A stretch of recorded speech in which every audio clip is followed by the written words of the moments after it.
আসসালামু আলাইকুম। আজকে আমরা বাংলা সাহিত্যের উপরে একটা ক্লাস নিব। প্রাচীন যুগ। এই প্রাচীন যুগটা সম্পর্কে আমাদের সব পরীক্ষায় একটা নম্বর থাকে। বিশেষ করে বিসিএস পরীক্ষা এখান থেকে কখনো দেখা যায় ১ নম্বর, কখনো ২ নম্বর দেখা যায় এই টপিকটা থেকে। আর বিসিএস পরীক্ষায় সবচেয়ে ডিপলি থেকে প্রশ্ন ধরে। যেটা সাধারণত বাজারে গাইড বই থেকে মানে থাকে না। একটু ওরা চায় যে একটু ডিপলি প্রশ্ন ধরতে। বিশেষ করে বাংলা একাডেমি থেকে যে সাহিত্যের বইগুলো প্রকাশিত হয়েছে এই বইগুলো থেকে সাধারণত প্রশ্ন করে, অথবা বাংলা ডিপার্টমেন্টের যে বইগুলো দেয়া থাকে মৌলিক বই, এই মৌলিক বইগুলো থেকে প্রশ্ন করে। আর প্রাইমারি পরীক্ষায় সাধারণত কি করে দেন, ওই বিসিএস পরীক্ষার প্রশ্নগুলোই আবার হুবহু তুলে দেয় প্রাইমারি চাকরি পরীক্ষায়। এরপর কিছু কিছু আছে আমাদের 10 থেকে 20তম গেট পরীক্ষা, এগুলো মোটামুটি গতানুগতিক প্রশ্নগুলো থেকেই প্রশ্ন ধরে। এবং পিএসসির অধীনে নন ক্যাডার যে পরীক্ষাগুলো হয়, সেখানে যে লিখিত পরীক্ষা নন ক্যাডার হয়, সেখানে পিএসসি সুন্দর সুন্দর প্রশ্ন করে, যেটা নম্বর থাকে ৩ নম্বর থাকে। সাহিত্যের উপর একটা প্রশ্ন লিখতে পারে, ৩ নম্বর থাকে। আর আমরা বিশেষ লিখিত পরীক্ষা যদি দিতে যাই, সেক্ষেত্রে তো লিখিত তো থাকবেই, অবশ্যই লিখিত বাংলা অংশে চর্যাপদ থেকে প্রশ্ন থাকবেই, এটা আমরা কম বেশি সবাই জানি। যাই হোক, আমরা যেহেতু আজকে প্রিলির একটা ক্লাস করব, এই প্রিলি ক্লাসটা বাংলা সাহিত্য থেকে, প্রাচীন যুগের সাহিত্য থেকে কতটুকু পড়তে হবে সেটা আমি বলে দিব। কোন প্রশ্নটা বিসিএস এর জন্য ইম্পর্টেন্ট সেটা বলে দিব, কোন প্রশ্নটা প্রাইমারির জন্য ইম্পর্টেন্ট সেটা বলে দিব, কোনটা নিবন্ধনের জন্য ইম্পর্টেন্ট সেটা বলে দিব। আর আমরা জানি নিবন্ধন কলেজ পর্যায়ে যারা পরীক্ষা দেয়, তাদের কিন্তু এখানে কিন্তু সাহিত্য থেকে প্রশ্ন আসে। আজকে টপিকটা খুবই গুরুত্বপূর্ণ একটা টপিক, চর্যাপদ। এর আগে আমি অনেক আগে চর্যাপদের উপরে ক্লাস নিয়েছিলাম। আজকেও আমরা দেখি কতদূর শেষ করতে পারি। আপনারা আমার সাথে কতক্ষণ থাকেন সেটা আসলে দেখার বিষয়। আপনারা যতক্ষণ থাকবেন ইনশাল্লাহ আমাদের ক্লাস চলবে, ক্লাস একদম চলবে। ওকে ওকে ওকে ওকে ওকে ওকে সবাই ভালো আছেন না? সবাই ভালো আছেন? আল্লাহ আমাদেরকে সবাই ভালো রাখুক, এটা আমরা সবসময় চাই। একে অন্যকে সবসময় আমরা সাহায্য সহযোগিতা করব, এটাই আমরা চাই। তাই না? তাই না? তাই না? সাউন্ড আসতে শোনা যাচ্ছে, তাই? আচ্ছা, দেখেন তো সাউন্ড ক্লিয়ার কিনা, সবাই একটু আমাকে বলেন যে সাউন্ড গুলা ক্লিয়ার কিনা, একটু বলেন তো। সবকিছু ক্লিয়ার কিনা আমাকে একটু বলেন।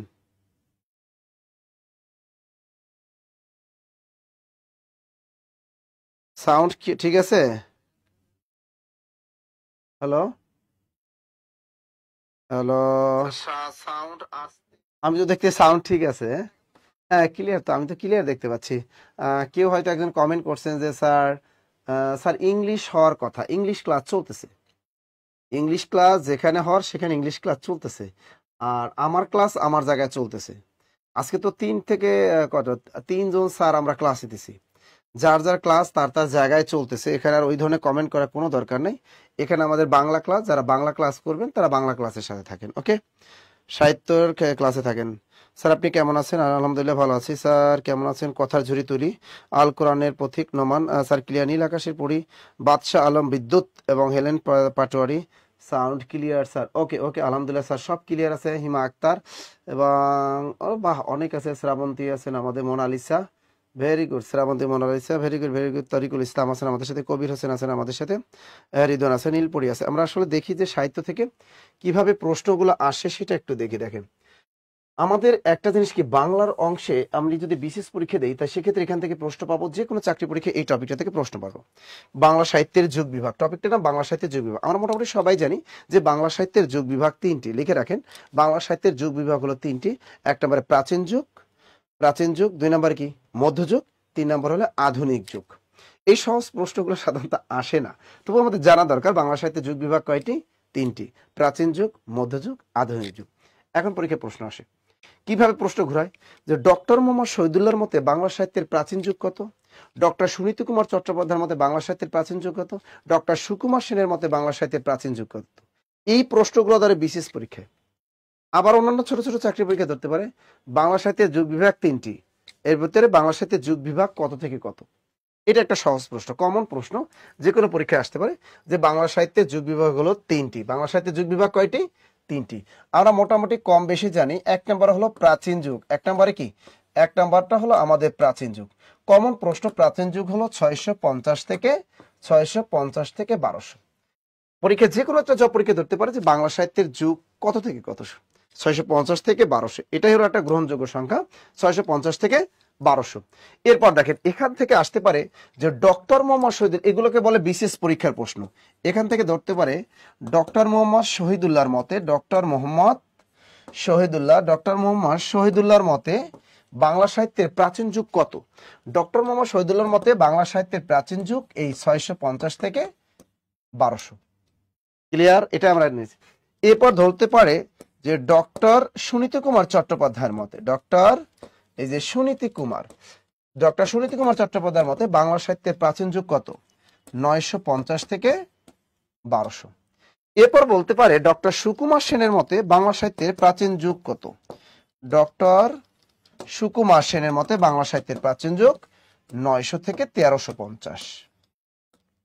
এই পুরো ক্লাসের পিডিএফটা আমরা যারা পেড বেজ স্টুডেন্ট আছে সবাইকে এই পুরো ক্লাসের পিডিএফটা আমি দিয়ে দিব, টেনশনের কোনো কারণ নেই। আচ্ছা, তা যদি আমাদের প্রথম প্রশ্ন করে বাংলা সাহিত্যের প্রাচীন যুগ কত থেকে কত? 650 থেকে 1200, এটা স্টার দিয়ে রাখেন, আবার মোটামুটি আমরা এটা সবাই জানি আর কি। বিশেষ পরীক্ষা আসতে পারে ডক্টর মোহাম্মদ শহীদুল্লাহর মতে বাংলা সাহিত্যের প্রাচীন যুগ কত? 650 থেকে 1200। বিশেষ পরীক্ষা ধরতে পারে ডক্টর সুনীতি কুমার চট্টোপাধ্যায়ের মতে বাংলা সাহিত্যের প্রাচীন যুগ কত? সেটা হল 950 থেকে 1200। আবার দেখেন ডক্টর সুকুমার সেনের মতে বাংলা সাহিত্যের প্রাচীন যুগ 900 থেকে 1350, 900 থেকে 1350। স্যার এই ধরনের প্রশ্ন কোন চাকরি পরীক্ষা ধরে? Only BCS. তা এই যে দেখেন নিচের 3টি প্রশ্ন বিসিএস এর জন্য, এই যে নিচের 3টি প্রশ্ন কারা পড়বেন? বিসিএস পরীক্ষার জন্য। এই নিচের 3টে প্রশ্ন পড়বেন যারা বিসিএস দিবেন তারা, মনে থাকবে। এই নিচের প্রশ্ন 3টে পড়বেন কারা? যারা বিসিএস পরীক্ষা দিবেন, 47তম বা 48তম বিসিএস পরীক্ষা যারা দিবেন তারা এই নিচের 3টে প্রশ্ন করবেন। একটা জিনিস মাথা রাখবেন, বেসিক ক্লাস আমরা যদি করে থাকি, বেসিক ক্লাস করা থাকলে আপনি যে কোনো পরীক্ষা যেভাবে প্রশ্ন আপনি পারবেন। লিখছেন ওকে ওকে স্যার, পিডিএফ আমরা পাবো না স্যার। আচ্ছা, আমাদের অনেকে কমেন্ট করছে, আচ্ছা পিডিএফটা আজকে সবারই দিয়ে দিব। যারা পেড বেজের ভর্তিকৃত স্টুডেন্ট আছে তারা কি বলেন? আমাদের যারা ভর্তিকৃত স্টুডেন্ট সবাইকে আজকে কি পিডিএফটা দিয়ে দেবো কিনা, এটা বলেন। পিডিএফ দিলে কইবেন স্যার পিডিএফ তো খুলতে পারি না, পিডিএফ তো গিট্টু দেওয়া, স্যার একটু খুলেন না প্লিজ, এমন ভাবে বলেন লেখা ডান। হ্যাঁ, এই যে দেখেন স্যার এগুলো কি প্রাইমারিতে আসবেন? আমি তো বলেই দে ভাইয়া, প্রাইমারি নিবন্ধন অন্য পরীক্ষায় আসবে এইটা, যে বাংলা সাহিত্যে প্রাচীন যুগ 650 থেকে 1200। কোনটা দেখবেন স্টার দেয়া আছে সব, ক্যারিয়ার প্লাস বই থেকে আজকে দিয়ে দিব, টেনশন আর কারণ নেই। আমি তো বলে দিই কতটুকু পড়বেন, কোথা থেকে পড়বেন এবং কোনটা কিসের জন্য ইম্পর্টেন্ট। এটা তো ওই 3টে প্রশ্ন পাওয়ার বিসিএস, আর এটা প্রাচীন যুগ, এটা হলো অন্য চাকরি পরীক্ষার জন্য। ওকে, এবার দেখেন আমাদের আরেকটা জিনিস আছে স্যার, এবার একটু মধ্যযুগে যান না স্যার। 2 নম্বরে আসি আমরা মধ্যযুগ। তা বাংলা সাহিত্যে মধ্যযুগ কত থেকে কত আমরা সবাই জানি, কত? 1201 থেকে 1800। এটা সকল চাকরি পরীক্ষার জন্য, এগুলো বিশেষ পরীক্ষায় আসে না, এগুলো এত সহজ প্রশ্ন বিশেষ পরীক্ষা ধরে না। কিন্তু আপনি প্রাইমারি নিবন্ধন বা 10 থেকে 20 যে কোনো জবের জন্য বাংলা সাহিত্যে মধ্যযুগ 1201 থেকে 1800, এটা খুবই সুন্দর একটা প্রশ্ন। এরপর দেখেন এই মধ্যযুগের ভিতরে আবার কয়েকটা পার্ট আছে, সেটাকে বলে প্রাক চৈতন্য যুগ। একটা প্রশ্ন আছে প্রাক চৈতন্য যুগ, প্রাক, এগুলো পিডিএফ এ সব দিয়ে দিব, প্রাক চৈতন্য যুগ বা বিসিএস এ লেকচারশিট সব আছে। প্রাক চৈতন্য যুগ অথবা বলা হয় চৈতন্য পূর্ববর্তী যুগ, এটাকে আবার আসতে পারে চৈতন্য পূর্ববর্তী যুগ। একটু লিখে রাখেন, চৈতন্য পূর্ববর্তী, চৈতন্য পূর্ববর্তী। স্যার এটা একটু বলে দেন না যে বাংলা সাহিত্যে প্রাক চৈতন্য যুগ কত? হ্যাঁ, এটা হলো 1201 থেকে 1500। 1201 থেকে কত? 1500 লিখে রাখেন। বাংলা সাহিত্যে প্রাক চৈতন্য যুগ 1201 থেকে 1500, কারণ আমাদের মধ্যযুগটা শুরু হয়েছে 1201 থেকে 1800, ওর ভিতরে একটা পার্ট। তা বাংলা সাহিত্যে প্রাক চৈতন্য যুগ, এই প্রশ্নটা ফর বিসিএস, বি লিখে দিলাম, বিসিএস আসবে। প্রাক চৈতন্য যুগ 1201 থেকে 1500, অথবা চৈতন্য পূর্ববর্তী যুগ, সেটা হলো 1201 থেকে 1500, খুবই গুরুত্বপূর্ণ ফর বিসিএস। এবার দেখেন, এবার আসি বাংলা সাহিত্যে চৈতন্য যুগ, এটা সকল চাকরি পরীক্ষার জন্য, এটা বিসিএস প্লাস আদার যা বাংলা সাহিত্যে চৈতন্য যুগ, খুবই গুরুত্বপূর্ণ একটা প্রশ্ন। এটা প্রাইমারিতে আসতে পারে, নিবন্ধনে ধরতে পারে, 10 থেকে 20 করে যে কোনো পরীক্ষায় ধরতে পারে যে বাংলা সাহিত্যের চৈতন্য যুগটা কত। খুবই গুরুত্বপূর্ণ একটা প্রশ্ন। এটা হলো 1501 থেকে 1600। আর একটা তথ্য লিখে রাখেন, 1500 থেকে 1700, 1500 থেকে কত? 1700। একটু খেয়াল করেন, বাংলা সাহিত্যের চৈতন্য যুগ কত? 1501 থেকে 1600, এটাকে বলা হয় বাংলা সাহিত্যের চৈতন্য যুগ। যদি অপশনে এইটা না থাকে পরীক্ষার হলে, তখন আপনি টিক দেবেন 1500 থেকে 1700। স্যার এটা আবার কি? ডক্টর গোপাল হালদার একজন আছেন, উনি বলেছেন যে বাংলা সাহিত্যের চৈতন্য যুগটা 1500 থেকে 1700। আর আমরা সবাই মিলে, যেটা সাহিত্যিক যারা আছে যারা, তারা সবাই এই সিদ্ধান্ত উপনীত হয়েছেন যে বাংলা সাহিত্যের চৈতন্য যুগ 1501 থেকে 1600। তাই দেখো, একটু খেয়াল রাখো, এই যে বা প্রাক চৈতন্য যুগ কত? 1201 থেকে 1500। আর চৈতন্য যুগটা কি? এই 1501, এখান থেকে এক ধরবা, 1501 থেকে কত? 1600। অপশনে যদি এটাও থাকে এটাও থাকে, টিক দিবেন এটা। ক্লিয়ার? সবার জন্য খুবই very very very very very very very very very important, এটা ভেরি ভেরি ইম্পর্টেন্ট। আর একটা তথ্য লিখে রাখেন, চৈতন্য পরবর্তী যুগ অথবা উত্তর চৈতন্য যুগ। লেখেন চৈতন্য পরবর্তী যুগ, টপিকটার নাম লেখেন চৈতন্য পরবর্তী যুগ। চৈতন্য পরবর্তী যুগ অথবা উত্তর চৈতন্য যুগ, এটাকে আমরা কি বলতে পারি? উত্তর চৈতন্য যুগ। উত্তর চৈতন্য যুগ। স্যার এই উত্তর চৈতন্য যুগ কোনটা আবার? যেহেতু এই চৈতন্য যুগটা শেষ হলো 1600, তাহলে এটা হবে 1601। এটা লেখেন 1601 থেকে 1800। 1601 থেকে কত? 1800। তাহলে এই যে দেখেন, এই প্রশ্নটা এটাও ফর বিসিএস। তাহলে প্রথম প্রশ্নটা বিসিএস, শেষেরটাও বিসিএস। আর এই চৈতন্য যুগটা সকল চাকরি পরীক্ষার জন্য পড়বেন, সকল চাকরি পরীক্ষা। মনে থাকবে। দ্রুত লেখেন, দ্রুত দ্রুত প্রশ্ন দেখেন। আমি কিন্তু বলে দিই আমার ক্লাসে, আমি কিন্তু সবসময় আমি কি করি যে আপনাদেরকে কোনটা কোন জব পরীক্ষার জন্য ইম্পর্টেন্ট আমি সবকিছু কিন্তু ক্লাসে বলে দিই।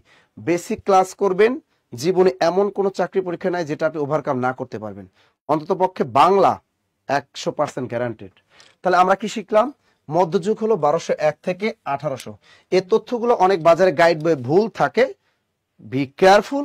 ভুল তথ্য দিলে আপনার নম্বর কাটা যাবে, কখনো ভুল তথ্য দিবে না। আর আমি যে আজকে এটা পড়াচ্ছি, আবার বলে দিচ্ছি, বাংলা একাডেমি বাংলা সাহিত্যের ইতিহাস পার্ট 2 এবং লাল নীল দীপাবলি এবং বাংলা সাহিত্যের ইতিহাস ডক্টর মাহবুবুল আলম। ওকে, তাহলে এই বইগুলো এবং নবম দশম শ্রেণীর নতুন বোর্ড বই থেকে মূলত এই তথ্যগুলো আমি তুলে দিচ্ছি। সুতরাং এখানে সম্পূর্ণ আপডেট তথ্য, ভুলের কোনো অবকাশ নেই। তাহলে প্রাক চৈতন্য যুগ অথবা চৈতন্য পূর্ববর্তী যুগটা হলো, যেহেতু আমাদের মধ্যযুগটা 1201 থেকে শুরু হলো, তো এই 1201 থেকে এই 1201ই ধরবো। 1201 থেকে কত? 1500। আর চৈতন্য যুগ 1501 থেকে কত? 1600। আর চৈতন্য পরবর্তী যুগ বা উত্তর চৈতন্য যুগ 1601 থেকে 1800। লেখা ডান কিনা লিখে দাও।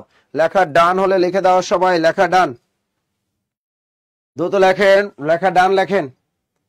লেখা শেষ হলে বলেন স্যার শেষ।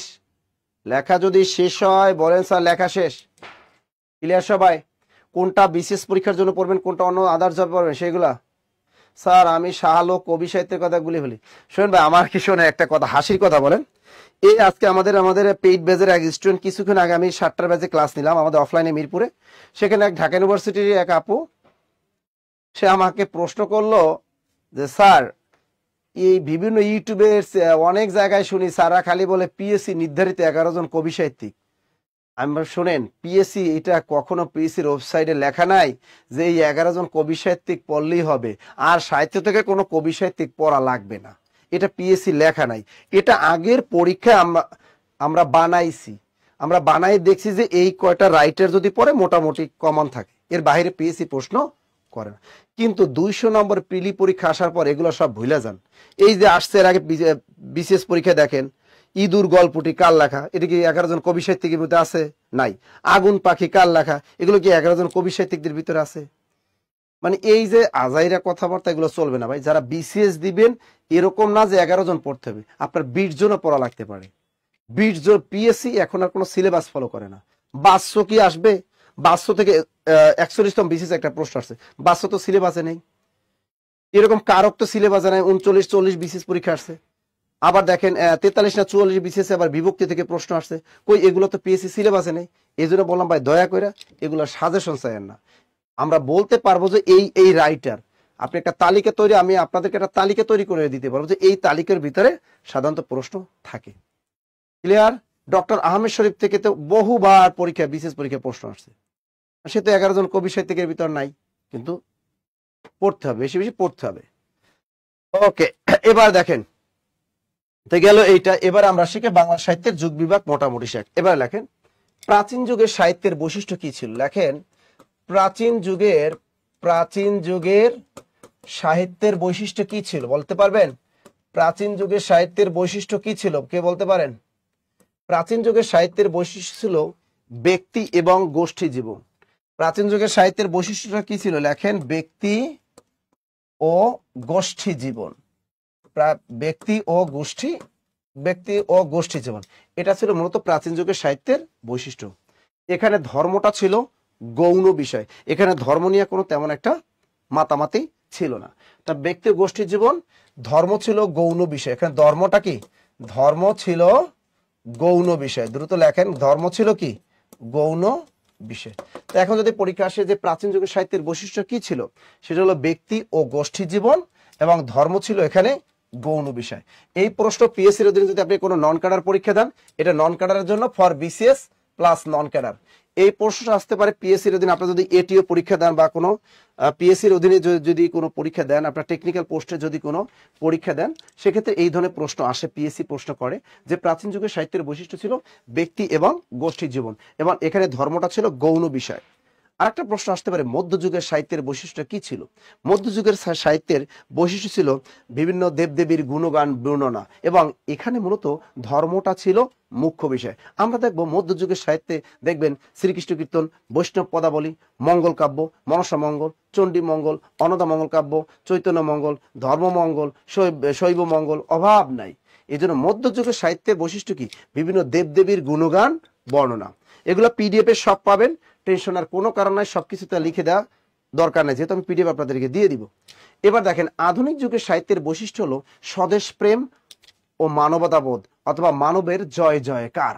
তাহলে আধুনিক যুগের সাহিত্যের বৈশিষ্ট্য কি? স্বদেশ প্রেম ও মানবতাবোধ এবং কে? মানবের জয় জয়কার। এটা ছিল কিন্তু আধুনিক যুগের সাহিত্যের বৈশিষ্ট্য। ওকে, এই হলো বাংলা এই যে সাহিত্যের যে তিনটা বৈশিষ্ট্য লিখে দিলাম, এই তিনটা বৈশিষ্ট্য পড়বেন যারা বিশেষ পরীক্ষা দিবেন তারা এবং যারা পিএসসির অধীনে বিভিন্ন নন ক্যাডার পরীক্ষা দিবেন তারা। ওকে, এবার আসি এখান থেকে যে কমন যে প্রশ্নগুলো বারবার আসে সেগুলো একটু দেখেন। প্রাচীন যুগের সাহিত্যের একমাত্র নিদর্শন কি ছিল? এই প্রশ্নটা সবার জন্য আসে। প্রাচীন যুগের সাহিত্যের একমাত্র নিদর্শন কি? প্রাচীন যুগের সাহিত্যের একমাত্র নিদর্শন বলেন। এই প্রশ্নটা উত্তরটা আপনারা সবাই পাবেন যে প্রাচীন যুগের সাহিত্যের একমাত্র নিদর্শন, এটা প্রাইমারি বলে, নিবন্ধন বলে, বিসিএস বলে, সব চাকরি পরীক্ষা আসতে পারে। তাই প্রাচীন যুগের সাহিত্যের একমাত্র নিদর্শন কি? আবার বলতে পারে বাংলা ভাষা ও সাহিত্যের একমাত্র নিদর্শন কি, অথবা প্রাচীন যুগের সাহিত্যের একমাত্র নিদর্শন কি বলতে পারবেন? বলেন তো। চর্যাপদ, ভেরি গুড, সবাই বলছেন স্যার চর্যাপদ। রেজাউল করিম চর্যাপদ, শাহনাজ রহমতুল্লাহ তিনি বলছেন স্যার চর্যাপদ, ভেরি গুড। এখন দেখেন, এটা পরীক্ষায় কিন্তু এর আগে একটা পরীক্ষায় অপশনে ছিল দোহা কোষ। তাহলে প্রাচীন সাহিত্যের একমাত্র নিদর্শন কি? এটা হলো চর্যাপদ।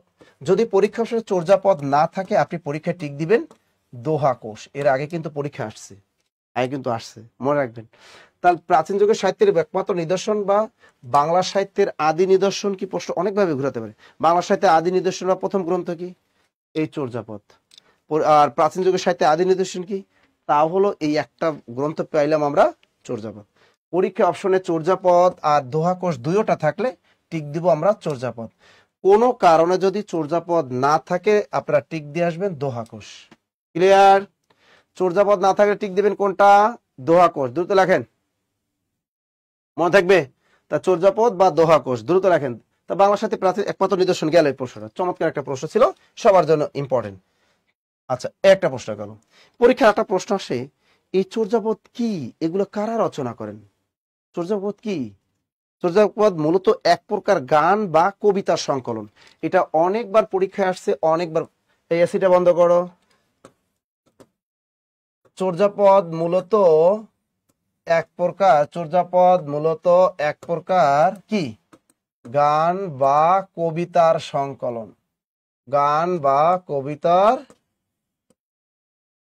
দ্রুত লেখেন, চর্যাপদ মূলত এক প্রকার গান বা কবিতার সংকলন। এই প্রশ্নটা বিসিএস এ আসছে, নন ক্যাডারে আসছে, এটা দেখবেন আবার প্রাইমারিতে আসবে, নিবন্ধনে আসবে, 10 থেকে 20 থেকে অনেক জব পরীক্ষা আসবে। যে চর্যাপদ মূলত কি? চর্যাপদ মূলত এক প্রকার গান বা কবিতার সংকলন। এখন যদি পরীক্ষায় আপনার অপশনে যদি দিয়ে দেয়, প্রথম দিয়ে দিবে চর্যাপদ কি? কবিতার সংকলন প্রথম দেয়া থাকবে, কবিতার সংকলন। খ নাম্বার দিয়ে দেবে কি? গানের সংকলন। কি দিয়ে দেবে? গানের সংকলন। এখন দেখেন কি বলছে, চর্যাপদ মূলত কিসের সংকলন? আপনি এখানে অপশনে কবিতাও আছে, গানও আছে, আপনি টিক দিয়ে দেবেন গান। কোনো কারণে যদি অপশনে গান না থাকে তখন কবিতা বা টিক দিয়ে চলে আসবেন। ক্লিয়ার সবাই?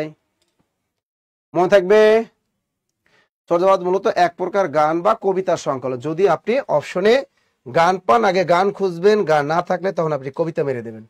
গেল এটা। এগুলো সব দেবো, সব সব পিডিএফ আছে, টেনশনের কোনো কারণ নেই। স্টার দেওয়া আছে, একদম স্টার দেওয়া আছে। আচ্ছা, গেল এটা। এখন আসতে হবে, ভাইয়া চর্যাপদ কারা রচনা করেন? এবার বিশেষ পরীক্ষা ছিল, চর্যাপদ কারা রচনা? বৌদ্ধ সহজিয়াগণ। তা চর্যাপদ কারা রচনা করেন? বৌদ্ধ সহজিয়াগণ। তাহলে লেখেন চর্যাপদ কারা রচনা করেন? চর্যাপদ রচনা করেন কারা? লেখেন চর্যাপদ রচনা করেন বৌদ্ধ সহজিয়াগণ। এগুলো সবার জন্য কিন্তু, এগুলা বিসিএস বলে সব চাকরি পরীক্ষার জন্য, বৌদ্ধ সহজিয়াগণ। তার চর্যাপদ কারা রচনা করেন? বৌদ্ধ সহজিয়াগণ। আর একটা প্রশ্ন আসতে পারে, যারা চর্যার পদগুলো রচনা করতেন তাদের কি বলা হতো? তাহলে লেখেন যারা চর্যার পদগুলো রচনা করতেন তাদের বলা হতো মহাসিদ্ধ বা সিদ্ধ পুরুষ। আর একটা প্রশ্ন লিখে রাখেন, যারা চর্যার পদ রচনা করতেন, যারা চর্যার পদ রচনা করতেন তাদের কি বলা হতো? যারা চর্যার পদ রচনা করতেন তাদের বলা হতো মহাসিদ্ধ অথবা সিদ্ধ পুরুষ। এই প্রশ্নটা বিসিএস পরীক্ষায় এবার 47-এ আসতে পারে। লিখে রাখেন, এটা 47তম বিসিএস প্রিলিমিনারি পরীক্ষায় এই প্রশ্নটা আসতে পারে, যে যারা চর্যার পদ রচনা করতেন তাদের কি বলা হয়? যারা চর্যার পদ রচনা করতেন তাদের বলা হতো মহাসিদ্ধ বা সিদ্ধ পুরুষ। দ্রুত লেখো ভাইয়েরা, পুরা দ্রুত। মহাসিদ্ধ বা সিদ্ধ পুরুষ। তবে প্রকৃতপক্ষে দেখেন এরা কিন্তু অতটা ভালো ক্যারেক্টার, অধিকাংশই ছিল লুচ্চা প্রকৃতির। এই যারা চর্যার পদ লিখতেন 24 জন রাইটার ছিলেন, তাদের ভিতরে ক্যারেক্টার ভালো ছিল খুব কম। অধিকাংশ রাইটারই লুচ্চা ছিল। কি ছিল? লুচ্চা। এটা খাতা লিখবেন না, এটা আবার লিখেন না কেউ যে অধিকাংশ রাইটারই লুচ্চা ছিল, এটা লেখার দরকার নাই। এটা জাস্ট আমি বললাম যে এরা এমনি লেবাসদারি থাকতো। আমাদের সমাজে এখন দেখবেন প্রত্যেকটা ধর্মে লেবাসদারি কিছু শয়তান থাকে। আপনি দেখবেন ইসলাম বলেন, বৌদ্ধ, খ্রিস্টান, প্রত্যেকটা ধর্মে কি থাকে? কিছু লেবাসদারি শয়তান থাকে। এটা সব যুগে যুগে ছিল। সেই দেখবেন এই প্রাচীন কাল থেকে ছিল, একদম প্রাচীন কাল থেকে ছিল। এই প্রাচীন চর্যাপদের যুগেও দেখবেন ওই যুগে পুরুষরা লুচ্চা ছিল, আবার দেখেন এই যুগে নারীরাও লুচ্চা ছিল। আবার দেখবেন এই মানে বর্তমান কালেও দেখবেন কিছু পুরুষ আছে লুচ্চা, কিছু নারী আছে লুচ্চা। তেমনি এই প্রাচীন কাল থেকেও আপনি দেখেন এই যুগটাই সেই প্রাচীন কাল থেকে চলে আসছে। এই যুগের নারীরা ছিল একটু লুচ্চা প্রকৃতির, পুরুষরাও ছিল লুচ্চা প্রকৃতির, সবই আছে। তা যাই হোক, যারা চর্যার পদ রচনা করতেন তাদের বলা হতো মহাসিদ্ধ বা সিদ্ধ পুরুষ। ক্লিয়ার? লিখেছেন সবাই? ওকে, গুড। গেল এটা। তাই গেল এই যে গেল এটা। কিন্তু প্রকৃতপক্ষে আসল কথা কি, সাধন সঙ্গীত করতো। এগুলো প্রাচীনকালে অনেক ভেজাল ছিল। যাই হোক, এই যে চর্যাপদ আমরা বললাম, চর্যাপদ কারা রচনা করেন? চর্যাপদ এই যে এক প্রকার মূলত গান বা কবিতার সংকলন, এগুলো আমরা জানতে পারলাম, তাই না স্যার? যারা চর্যাপদ রচনা করে তাদের বলে মহাসিদ্ধ। Adrita Sinha, clear sir. রাতুল ইসলাম, কে স্যার কেমন লুচ্চা ছিল? ভাই লুচ্চা আবার কেমন ছিল এটা আমি কইতে পারি? কারণ এটা বলা যায় কেমন ছিল, এটা কোনো কথা? এবার দেখেন চর্যাপদের চর্যাপদের ভাষাটা আসলে কেমন ছিল একটু দেখেন। স্যার একটু আবিষ্কারটা করবেন? চর্যাপদের আবিষ্কার বলবো এখন, একটু বলছি চর্যাপদ নিয়ে। এবার চর্যাপদের একটু আবিষ্কারটা বলি, এরপর বিস্তারিত বলবো। স্যার চর্যাপদের আবিষ্কারটা কোথায় লাগবে? যারা পিএসসির লিখিত বা যারা 47তম বিশেষ লিখিত পরীক্ষা দিবেন বা 48 দিবেন তাদের জন্য এটা লাগবে। যে পরীক্ষা আসতে পারে চর্যাপদের আবিষ্কার বৃত্তান্ত লিখুন। আবার পিএসসির নন কাডার পরীক্ষা আসতে পারে, আবার ছোট ছোট নন কাডার চাকরি পরীক্ষায় মানে 10 থেকে 20 চাকরি পরীক্ষা আসতে পারে। চর্যাপদের আবিষ্কার কি, আবার চর্যাপদ প্রথম কে, কোথা থেকে, কখন আবিষ্কার করেন, এটা আসতে পারে। তো আমরা চর্যাপদের আবিষ্কারটা দেখবো। ছোট্ট প্রশ্ন দেখো, চর্যাপদের আবিষ্কার টপিকটার নাম কি? চর্যাপদের আবিষ্কার। এটা পিডিএফ এ সবই দেয়া আছে, তারপর আমি একটু মুখে বলি আর পিডিএফ এ যা দিয়ে দেবো লিখে লিখবেন। চর্যাপদের অস্তিত্বের কথা প্রথম বলেছিলেন ডক্টর রাজেন্দ্রলাল মিত্র 1882 সালে সংস্কৃত বুদ্ধিস্ট লিটারেচার ইন নেপাল গ্রন্থে। এই গ্রন্থে তিনি প্রথম বৌদ্ধতাত্ত্বিক সাহিত্যের কথা লিখে গেছেন। তিনি ধারণা করেছিলেন যখন ইখতিয়ারউদ্দিন বিন মোহাম্মদ বখতিয়ার খলজি যখন এই ভারতীয় উপমহাদেশে আসলেন, তখন তার অত্যাচারে হয়তো অনেকেই পুঁথিপত্র নিয়ে ওই ভারত, তিব্বত, নেপাল পালিয়ে যেতে পারেন। এই ধারণা থেকেই কিন্তু তিনি লিখেছেন যে এগুলা কই আছে, এগুলা তিব্বত নেপালি আছে। কিন্তু এই যে বলেন যে আমি কি বললাম যে 1882 সালে সংস্কৃত বুদ্ধিস্ট লিটারেচার ইন নেপাল গ্রন্থে এই বৌদ্ধতান্ত্রিক সাহিত্যের কথা প্রথম তিনি কিন্তু প্রচার করেছিলেন, কিন্তু তিনি কিন্তু মারা যান। তিনি কি করলেন, পরবর্তী তিনি কিন্তু মারা গেলেন, তিনি আর এইগুলা উদ্ধার করতে পারলেন না। পরবর্তীতে কি করলেন, এই ব্রিটিশ সরকার এই যে আসাম নেপাল টেপাল এই উপমহাদেশে কি করলেন, এই যে আমাদের এই পূর্ববঙ্গ বলেন পশ্চিমবঙ্গ বলেন এই ভারতীয় উপমহাদেশে এই সাহিত্যগুলো পাঠ উদ্ধারের দায়িত্ব দিলেন কাকে, আমাদের কলকাতা বিশ্ববিদ্যালয় ঢাকা বিশ্ববিদ্যালয় প্রতিষ্ঠাকালীন বাংলা বিভাগের প্রধান ডক্টর মহামহোপাধ্যায় হরপ্রসাদ শাস্ত্রীকে। তিনি কি করলেন, তিনি দায়িত্বটা নিলেন। তবে একটা জিনিস মাথার ভিতরে রাখবেন, কি চা খাওয়াবা। এরপরে দেখেন যে আমরা জানি যে এর আগে ডক্টর হরপ্রসাদ শাস্ত্রী বিশেষ পরীক্ষা প্রশ্ন কিভাবে ঘুরাতে পারে, বলতে পারে যে ডক্টর হরপ্রসাদ শাস্ত্রী প্রথমে কোন বিশ্ববিদ্যালয়ে অধ্যাপনা করেন। উনি কিন্তু প্রথমে কিন্তু কলকাতা বিশ্ববিদ্যালয়ে অধ্যাপনা এবং সেখানে কিন্তু তিনি বাংলা বিভাগের অধ্যাপক ছিলেন এই ডক্টর হরপ্রসাদ শাস্ত্রী। তা ডক্টর হরপ্রসাদ শাস্ত্রী কোথাকার অধ্যাপক ছিলেন, কলকাতা বিশ্ববিদ্যালয় বাংলা বিভাগের অধ্যাপক। যখন ঢাকা বিশ্ববিদ্যালয় প্রতিষ্ঠিত হল 1921 সালে, তিনি কলকাতা বিশ্ববিদ্যালয় ছেড়ে তিনি ঢাকা বিশ্ববিদ্যালয়ে যোগদান করলেন এবং তিনি প্রতিষ্ঠাকালীন ঢাকা বিশ্ববিদ্যালয়ের চেয়ারম্যান নিযুক্ত হলেন। তিনি দায়িত্ব পাইলেন এই বৌদ্ধতান্ত্রিক সাহিত্যগুলো উদ্ধার করা, ব্রিটিশ সরকার তাকে দায়িত্ব দিল। তিনি কি করলেন, এই পুঁথিগুলো উদ্ধারের জন্য তিনি মোট 3 বার নেপাল ভ্রমণ করলেন। একটা প্রথমে 1897, এরপরে 1898 এবং সর্বশেষ 1907 সালে তিনি নেপালের রাজ গ্রন্থশালা, যেটাকে আমরা রয়্যাল লাইব্রেরি বলতে পারি, সেখান থেকে তিনি কি করলেন, এই 4টা পুঁথি তিনি উদ্ধার করলেন। এই 4টা পুঁথির ভিতরে 1 নম্বরে ছিল চর্যাচর্য বিনিশ্চয়, যেটা আমরা জানি প্রাচীন বাংলা ভাষায় রচিত। এরপর আর একটা ছিল সরপাদের দোহাকোষ, কৃষ্ণপাদের দোহাকোষ, আর একটা ছিল ডাকার নব।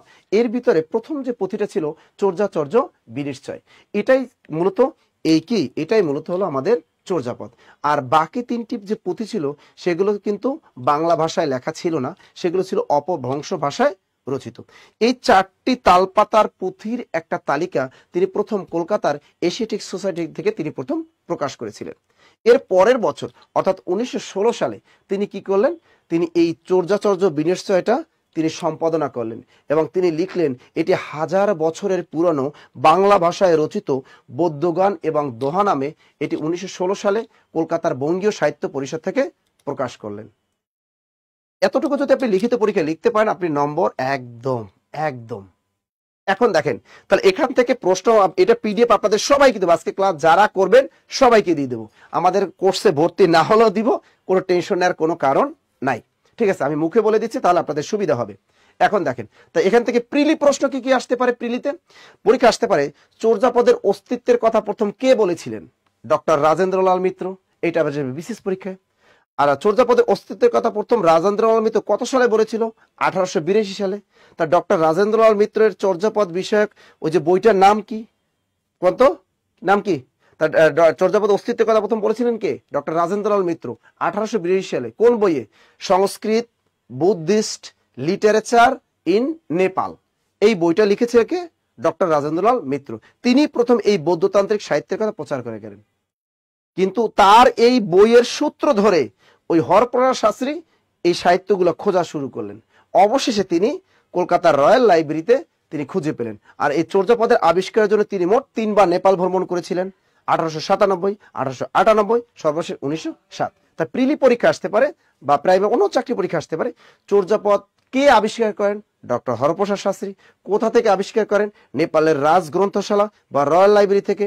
কত সালে আবিষ্কার করেন, 1907 সালে। তিনি মোট কতগুলা পদ আবিষ্কার, মানে কতগুলা পুঁথি আবিষ্কার করলেন, তিনি মোট 4টা পুঁথি উদ্ধার করলেন। পুঁথি 4টার নাম কি, চর্যাচর্য বিনিশ্চয়, সরপাদের দোহাকোষ, কৃষ্ণপাদের দোহাকোষ, আরেকটি হলো ডাকর্ণব। তার প্রথমটা হলো প্রাচীন বাংলা ভাষায় রচিত চর্যাচর্য বিনিশ্চয়, বাকি 3টি অপভ্রংশ ভাষায় রচিত। এইগুলার টোটাল 4টার তালপাতার পুঁথির একটা তালিকা জাস্ট একটা প্রকাশ করলো কোথা থেকে, এশিয়াটিক সোসাইটি থেকে। কত সালে, 1915 সালে। আবার পরীক্ষা আসতে পারে চর্যাপদ প্রকাশ পায় কত সালে, 1916 সালে। কোথা থেকে প্রকাশ পায়, কলকাতার বঙ্গীয় সাহিত্য পরিষদ থেকে।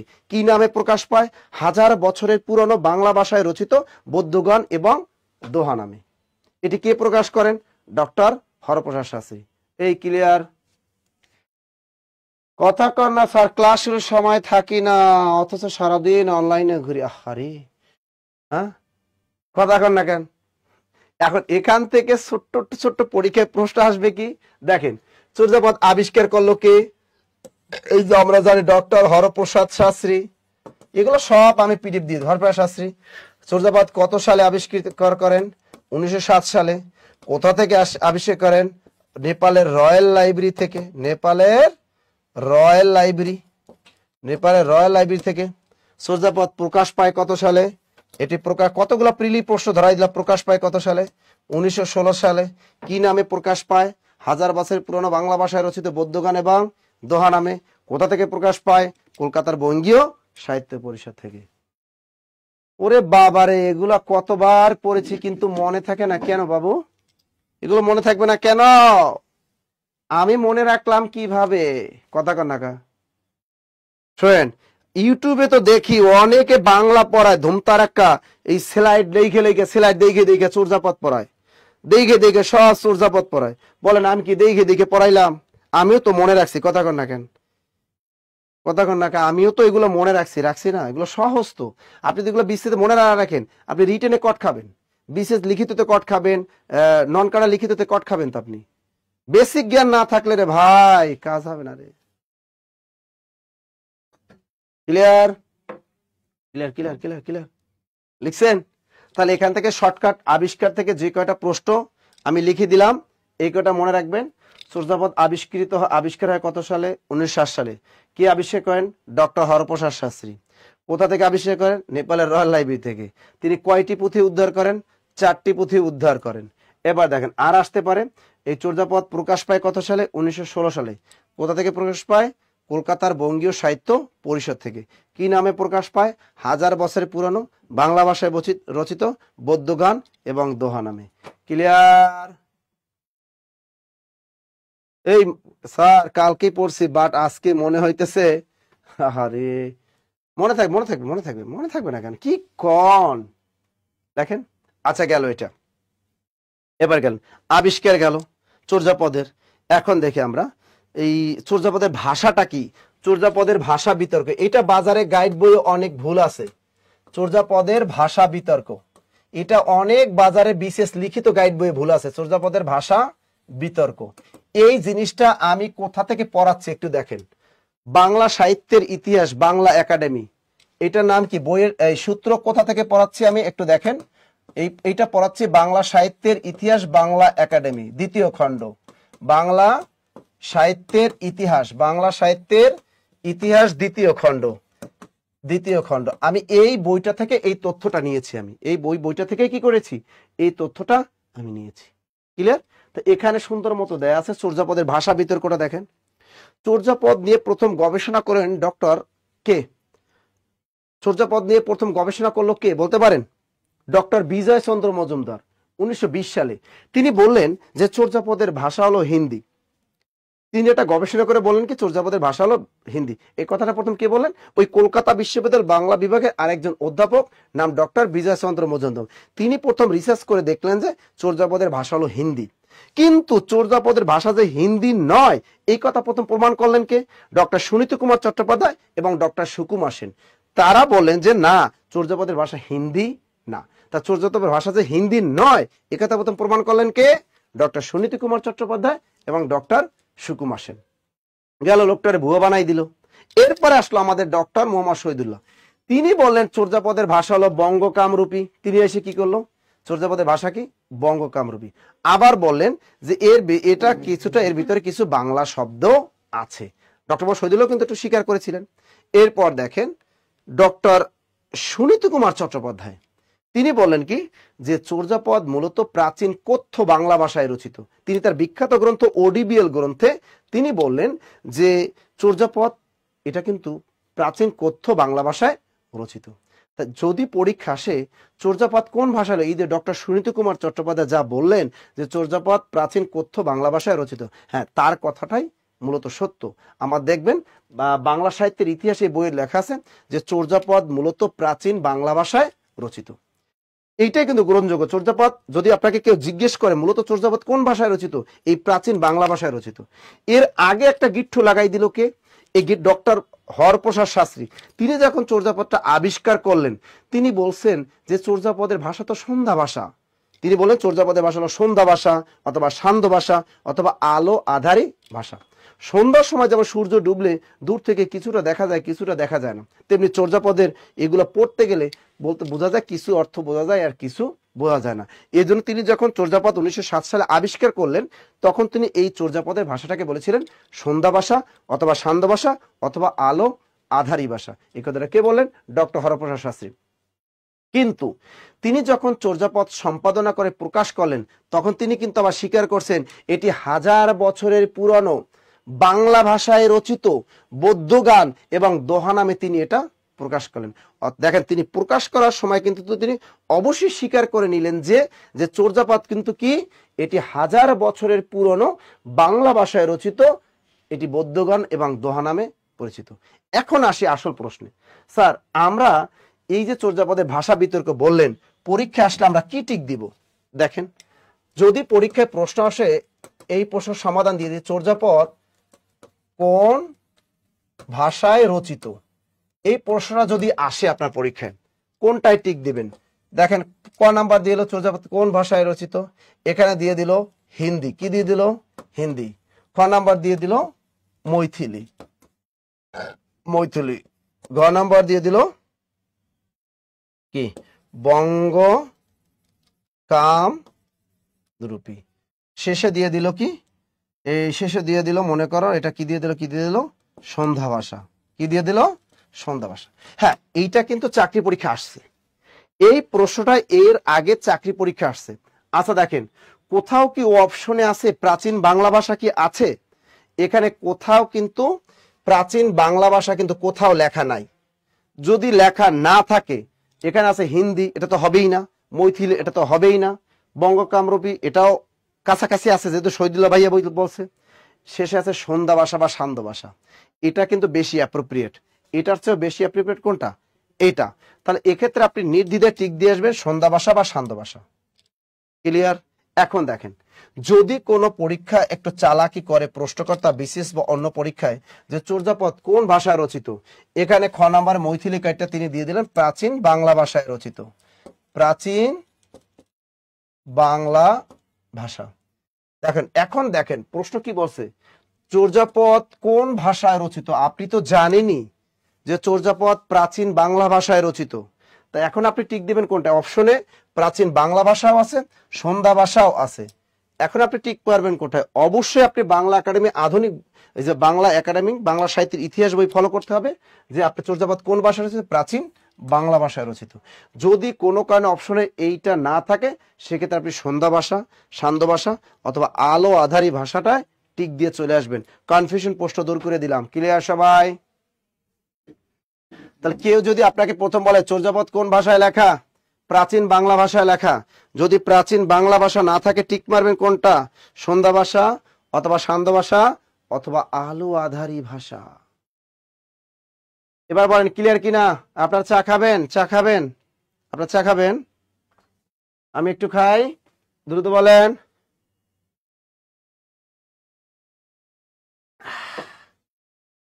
Clear clear clear clear. তা চর্যাপদ কোন ভাষায় লেখা? প্রাচীন বাংলা ভাষা। প্রাচীন বাংলা থাকলে সন্ধ্যা বা সান্ধ্য ভাষা টিক দিবেন। ক্লিয়ার সবাই? হ্যাঁ Asaduzzaman very good very good, সবাই পারছেন। Thank you thank you thank you thank you thank you thank you. আর একটা প্রশ্ন আসতে পারে, চর্যাপদের মূল পুঁথিটির নাম কি ছিল? লেখেন চর্যাপদের, এই প্রশ্নটা আসতে পারে, চর্যাপদের মূল পুঁথিটির নাম কি ছিল? চর্যাপদের মূল পুঁথিটির নাম কি ছিল? মূল পুঁথিটির নাম কি? এই প্রশ্নটা বিশেষ পরীক্ষা অন্যান্য পরীক্ষায় ধরতে পারে যে চর্যাপদের মূল পুঁথিটির নাম কি ছিল। চর্যাগীতি কোষ লিখে রাখেন, চর্যাগীতি কোষ। দ্রুত লেখেন চর্যাপদের মূল পুঁথিটির নাম ছিল চর্যাগীতি কোষ। ভেরি ভেরি ইম্পর্টেন্ট প্রশ্ন, ভেরি ভেরি ইম্পর্টেন্ট প্রশ্ন। এটা এখানে এই চর্যাগীতি কোষের ভিতরে মোট পদ সংখ্যা ছিল 100টা। এই চর্যাগীতি কোষের ভিতরে কি ছিল? 100টা পদ ছিল কিন্তু মূল পুঁথিটার ভিতরে। তার এই প্রশ্নটা কিন্তু আসতে পারে ফর বিসিএস। তাহলে চর্যাপদের মূল পুঁথিটির নাম কি ছিল? চর্যাগীতি কোষ। অলসতার জন্য চা বানিয়ে খাচ্ছি না, বাহ। চর্যাগীতি কোষ, দ্রুত লেখেন মূল পুঁথিটির নাম ছিল চর্যাগীতি কোষ, দ্রুত লেখেন। আর সংস্কৃত টিকাটার নাম ছিল চর্যাচর্য বিনিশ্চয়। চর্যাপদের সংস্কৃত টিকাটার নাম ছিল কি? সংস্কৃত টিকাটার নাম ছিল চর্যাচর্য বিনিশ্চয়। এগুলো বিস্তারিত পাবেন পিডিএফ এ, সবই পাবেন। দ্রুত লেখেন চর্যাপদের মূল পুঁথিটির নাম ছিল চর্যাগীতি কোষ। ওকে ওকে ওকে ওকে ওকে ওকে ওকে ওকে ওকে আচ্ছা, এবার লেখেন, দ্রুত লেখেন। পরীক্ষা একটা প্রশ্ন দেখেন, বিশেষ পরীক্ষা কেমনে প্রশ্ন বানায়। এই চর্যাপদের আমরা যে পদকর্তা যে কবিরা আছিলেন, এই চর্যাপদে একটু কবিদের সংখ্যা একটু দেখি। পদকর্তা এরা কারা? পদকর্তা অথবা কবি কারা? চর্যাপদে পদকর্তা অথবা কবি কারা? এরা আবার নাম আছে কি? কান্ন পা, লুই পা, ডোম পা, ধাম পা, গুন্ডুরি পা, কত পা যে আছে। আচ্ছা, চর্যাপদের পদকর্তা বা কবি কতজন? এটা আমি অনেকে দেখেছি অনলাইনে, কেউ কয় 23 জন, কেউ কয় 24 জন। ভাইয়া, পরীক্ষার হলে কোথাও লেখা আছে মতান্তর? এই মতান্তর ভত্তান্তর এগুলো দিয়ে কোনো লাভ নাই। বিসিএস পরীক্ষায় প্রশ্ন আসে চর্যাপদের মোট পদকর্তা কতজন, আপনাকে টিক দিতে হবে। এখন পরীক্ষায় বিশেষ পরীক্ষায় বর্ণ চাকরি পরীক্ষার থেকে চর্যাপদের মোট পদকর্তা কতজন? চর্যাপদের মোট পদকর্তা বা কবিদের সংখ্যা, পদকর্তা কতজন? কতজন? এই প্রশ্নটা অনেকবার আসছে। দেখেন, আপনি টিক মারবেন কত? এখন অপশনে দেখবেন, প্রথমে দিয়ে রাখবে 23, খ নাম্বার দিয়ে রাখবে 22, গ নাম্বার দিয়ে রাখবে 21 এবং শেষে দিয়ে রাখবে 24। এবার বলেন, চর্যাপদের মোট পদকর্তা কতজন? আপনি কি টিক মারবেন একটু বলেন তো, বলেন। আপনারা এতজন মানুষ, কেউ এক কাপ চা বানিয়ে আমাকে খাওয়ালেন না, হ্যাঁ? কিন্তু আমি আপনাদেরকে বলেছি সবাইকে কিন্তু যে চা খাবেন। আচ্ছা, এখন দেখেন, কেউ যদি আপনাকে প্রশ্ন করে চর্যাপদের মোট পদকর্তা বা কবি ছিল কতজন, এটা বিশেষ পরীক্ষা আসতে পারে, প্রাইমারিতে আসতে পারে, নিবন্ধ, যে কোনো পরীক্ষা আসতে কতজন? এই যে দেখেন, এই একজনে কয়েক স্যার মতান্তরে 24 জন। এই যে কে পড়াইছে কন্ত? কে পড়াইলো আপনারে মতান্তরে 24 জন? এইসব আজাইরা কথাবার্তা কইবেন না, ঠিক আছে? ভালো বেসিক বই পড়বেন, ভালো করে পড়বেন, লাল নীল দীপাবলি বই পড়বেন, আপনি বাংলা সাহিত্যের ইতিহাস দ্বিতীয় খণ্ড, আপনি বাংলা একাডেমির বই পড়বেন, মৌলিক বই পড়বেন, তারপর পরীক্ষা উত্তর দিবেন। আপনার প্রশ্ন করছে চর্যাপদের মোট পদকর্তা, আপনি 24-এ টিক দিয়ে চলে আসবেন। আপনি 24-এ টিক দিয়ে চলে আসবেন। ডক্টর মোহাম্মদ শহীদুল্লাহর মতে এই 23 জন। ভাই, শহীদুল্লাহ আঙ্কেল আমাদের অনেক কথা কইছেন, তার কথা অতটা ভিত্তি নাই। ক্লিয়ার? চর্যাপদের মোট পদকর্তা কতজন? আপনি 24 খুঁজবেন। কোনো কারণে যদি অপশনে 24 না থাকে, আপনি 23 মাইরে আসবেন। কিন্তু ভুলেও 23-24 দুইটা থাকলে আপনি 23-এ মারবেন না। কথা ক্লিয়ার? কথা ক্লিয়ার? সঠিক উত্তর হলো 24 জন। সঠিক উত্তর কি? 24 জন। কোন কারণে যদি 24 জন না থাকে, আপনি 23-এ মারবেন। কোন রাইটার, বাজারে গাইড বই বা কোন রাইটার যদি আপনার ভুল তথ্য পড়ায়, আমার ফোন নাম্বারটা দিয়ে দেন, যে জব মেডিসিনে নাসির স্যার কইছে, জব মেডিসিনে নাসির স্যার কইছে যে কি চর্যাপদের পদকর্তা কতজন? 24 জন। সে বলেও দিছে কোন সূত্রে তথ্য সব বলে দিছে। ক্লিয়ার? 24 না থাকলে কত মারবেন? 23। মনে থাকবে? ক্লিয়ার? আর যদি উল্লেখ করে দেয় যে ডক্টর মোহাম্মদ শহীদুল্লাহর মতে চর্যাপদের মোট পদকর্তা কতজন, আপনি 23 জন টিক দিবেন। যদি বলে ডক্টর সুকুমার সেনের মতে চর্যাপদের মোট পদকর্তা কতজন, উত্তর 24 জন। ওই সুকুমার সেন যেটা বলছে 24 জন, ওটাই গ্রহণযোগ্য। চর্যাপদের মোট পদকর্তা 24 জন। অপশনে 24 যদি কোনোভাবে নাই থাকে, সেক্ষেত্রে আপনি 23 একদম চুম্মা মাইরা টিক দিয়ে চলে আসবেন। ক্লিয়ার? এই ক্লিয়ার ক্লিয়ার ক্লিয়ার?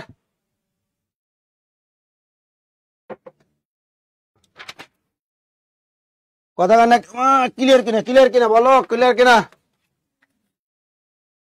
কথা কন না কেন? ক্লিয়ার কিনা? ওকে, এরপর এটা কনফিউশন প্রশ্ন দূর করে দিলাম। এরপর আসি, গেল এটা। পরীক্ষায় প্রশ্ন ঘুরাতে পারে চর্যাপদে পদপ্রাপ্ত কবি কতজন, অর্থাৎ কতজন আর পদ পাওয়া গেছে। তা আসতে পারে চর্যাপদে পদপ্রাপ্ত কবি কতজন। প্রশ্ন কিভাবে ডিপলি ঘুরাতে পারে দেখেন। চর্যাপদের চর্যাপদের পদপ্রাপ্ত কবি কতজন? এই চর্যাপদের পদপ্রাপ্ত কবি কতজন? এই যে পদপ্রাপ্ত কবি যাদের পদ খুঁজে পাওয়া গেছে, পদপ্রাপ্ত কবি কিন্তু 23 জন। তাহলে একজন কি হয়েছে? একজনের নাম আছে কিন্তু পদ নাই। ওই লোকটার নাম লাড়ি ডম্বি পা। ওই ব্যক্তিটার নাম কি? লাড়ি ডম্বি পা। তা পরীক্ষা এখান থেকে প্রশ্ন আসতে পারে চর্যাপদের কোন কবির নাম আছে কিন্তু পদ নাই। ওই ব্যক্তিটার নাম হলো লাড়ি ডম্বি পা। এই লোকটার নাম আছে কিন্তু পদ নাই। প্রশ্ন করছে কি চর্যাপদে পদপ্রাপ্ত কবিদের সংখ্যা কয়জন? 23 জন। একজন আর পাওয়া যায় নাই, ওই ব্যক্তিটার নাম হলো লাড়ি ডম্বি পা। Clear clear clear clear, good. এবার দেখেন চর্যাপদের এই যে আমরা কবিদের দেখলাম একজন, এখন দেখেন আসতে পারে চর্যাপদের আদি কবি কে, অথবা চর্যাপদের প্রথম পদটা লিখলো কে।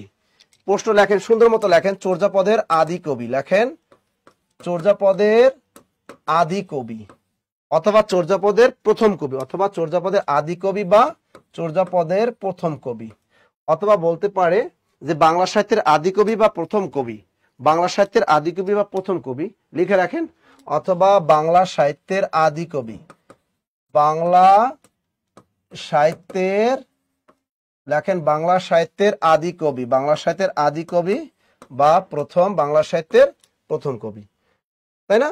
তাহলে চর্যাপদের আদি কবি বা প্রথম কবি, বাংলা সাহিত্যের আদি কবি বা প্রথম কবি, সে কে, লোকটার নাম কি, অথবা চর্যাপদের প্রথম পদটির রচয়িতা, অথবা আসতে পারে চর্যাপদের প্রথম পদটির রচয়িতা, প্রথম পদটির রচয়িতা। এই লোকটার নাম হলো লুইপা। লোকটার নাম কি? লোকটার নাম হলো লুইপা। লিখে রাখেন, লোকটার নাম কি আমাদের? লুইপা। দ্রুত লেখেন, লুইপা, কোনো কথা নাই, এক কথায় লুইপা। তাহলে আপনাকে যদি প্রশ্ন করে চর্যাপদের আদি কবিকে, লুইপা। চর্যাপদের প্রথম কবিকে, লুইপা। বাংলা সাহিত্যের আদি কবিকে, লুইপা। বাংলা সাহিত্যের প্রথম কবিকে, লুইপা। চর্যাপদের প্রথম পদটির রচয়িতাকে, লুইপা।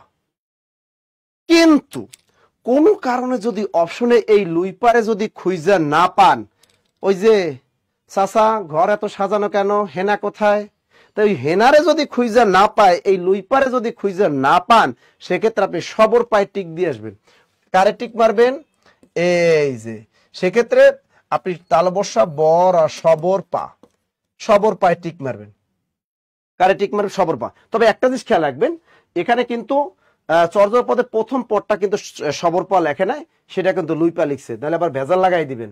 আচ্ছা, এটা লেখেন, যদি পরীক্ষা আসে চর্যাপদের আদি কবিকে লুইপা, প্রথম কবিকে লুইপা, বাংলা সাথে আদি কবিকে লুইপা, প্রথম কবি লুইপা, চর্যাপদের প্রথম পদটির রচয়িতাকে লুইপা। আর যদি বলে ডক্টর মোহাম্মদ শহীদুল্লাহর মতে বাংলা সাহিত্যের আদি কবি বা প্রাচীন কবি, বাংলা সাহিত্যের আদি কবি বা প্রাচীন কবি, উত্তরে লিখবেন সবর পা। ক্লিয়ার? এক কোনায় লিখে রাখেন, ডক্টর মোহাম্মদ শহীদুল্লাহর মতে বাংলা সাহিত্যের আদি কবি বা প্রাচীন কবি হলো সবর পা। লোকটার নাম কি? সবর পা, সবর পা, সবর পা। আর একটা প্রশ্ন আসতে পারে, চর্যাপদের শেষ পদটির রচয়িতাকে, চর্যাপদের শেষ পদটির রচয়িতা, চর্যাপদের শেষ পদটির রচয়িতাকে। এটা যদি আসে, উত্তরটা হবে এই বুর্রে বেটা সবর পা। এই চর্যাপদের সবচেয়ে বয়স্ক কবি, বুর্রে কবি, তিনি হলেন সবর পা। তিনি হলেন এই লুইপার গুরু। তার লুইপার গুরুজি কে? এই লুইপার গুরুজি হলো সবর পা, সবর পার স্টুডেন্ট হলো লুইপা। ক্লিয়ার? এবার তাহলে এই কিন্তু, তাহলে দেখেন তার শিষ্য প্রথম পদটা লিখছে, তাহলে চর্যাপদে প্রথম পদটা লিখলো কে? লুইপা। চর্যাপদের শেষ পদটি রচয়িতাকে এই বুড়িয়া বেটা সবর পা। লিখে রাখেন, দ্রুত দ্রুত দ্রুত দ্রুত। এই মনে থাকবে, মনে থাকবে, মনে থাকবে, হ্যাঁ মনে থাকবে। তাহলে দেখেন, চর্যাপদের আদি কবিকে লুইপা, চর্যাপদের শেষ পদটি রচয়িতাকে সবর পা। লিখে রাখেন, লিখে রাখেন, লিখে রাখেন, লিখে রাখেন। সব চাকরি পরীক্ষা ধরবে, সব বিশেষ সব চাকরি পরীক্ষা। এখন দেখে এখানে আসতে পারে, তা চর্যাপদের বয়স্ক কবিকে সবর পা, চর্যাপদের কনিষ্ঠ কবিকে, মানে সবচেয়ে পিচ্ছি কচি কচি কবি, চর্যাপদে একদম কচি কবি, কচি কচি হলো আমাদের দেশি শব্দ, তার চর্যাপদের কনিষ্ঠ কবি তার কচি কবিকে সে হলো সরহপা। তার চর্যাপদের কচি কবি বা কনিষ্ঠ কবিকে সরহপা, আর চর্যাপদের বুড়িয়া কবিকে তিনি হলেন সবর পা, আর সরহপা হলো চর্যাপদের কনিষ্ঠ কবি। তাহলে চর্যাপদের কি বলা যায়? প্রধান কবি। চর্যাপদের প্রধান কবিকে, চর্যাপদের প্রধান কবিকে কানহপা।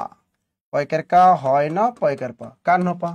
আবার আসতে পারে চর্যাপদের শ্রেষ্ঠ কবিকে, চর্যাপদের শ্রেষ্ঠ কবিকে, সেটার নামও কিন্তু কানহপা। তা চর্যাপদের প্রধান কবিকে কানহপা, চর্যাপদের শ্রেষ্ঠ কবিকে কানহপা। এবার আসতে পারে চর্যাপদের আধুনিক কবিকে, চর্যাপদের আধুনিক কবি কে? ভুসুকুপা, ভুসুকুপা। কিন্তু ডক্টর মোহাম্মদ শহীদুল্লাহ আঙ্কেল কিন্তু কইছে চর্যাপদের আধুনিক কবি সরপা। সব জায়গায় ভেজাল লাগাইছে কি? ডক্টর মোহাম্মদ শহীদুল্লাহ। তিনি বলছেন চর্যাপদের আধুনিক কবি কে? সরপা। যাই হোক, তার কথা বাদ দেন, এই কটা লিখে রাখেন। চর্যাপদের কনিষ্ঠ কবি সরপা, চর্যাপদের প্রধান কবি কান্নপা, চর্যাপদের শ্রেষ্ঠ কবি কান্নপা, চর্যাপদের আধুনিক কবি ভুসুকুপা। দ্রুত লেখেন, লেখেন লেখেন লেখেন লেখেন লেখেন লেখেন লেখেন দ্রুত। ভর্তি আছেন কারা কারা একটু কমেন্ট করে জানান। আমাদের জব মেডিসিনে ভর্তি আছেন কারা কারা?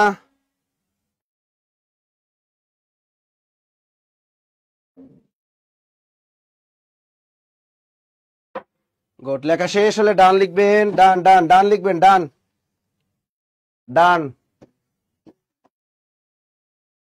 এবার লেখেন, চর্যাপদের কোন কবি নিজেকে বাঙালি বলে পরিচয় দিয়েছেন? এটাও লিখে রাখেন। নিজেকে বাঙালি, নিজেকে বাঙালি বলে পরিচয় দিয়েছেন কে? নিজেকে বাঙালি বলে পরিচয় দিয়েছেন কে? স্যার এটা পারি, কারণ এটা পরীক্ষা আসছে। ভুসুকুপা। প্রশ্ন আসে, চর্যাপদের কোন কবি নিজেকে বাঙালি বলে পরিচয় দিয়েছে? ভুসুকুপা। চর্যাপদ বাংলা ভাষায় রচিত একথা প্রথম প্রমাণ করেন কে? ডক্টর সুনীতি কুমার চট্টোপাধ্যায়। এই প্রশ্নটাও আসছে অনেকবার পরীক্ষায়। লেখেন, চর্যাপদ বাংলা ভাষায়, চর্যাপদ বাংলা ভাষায় রচিত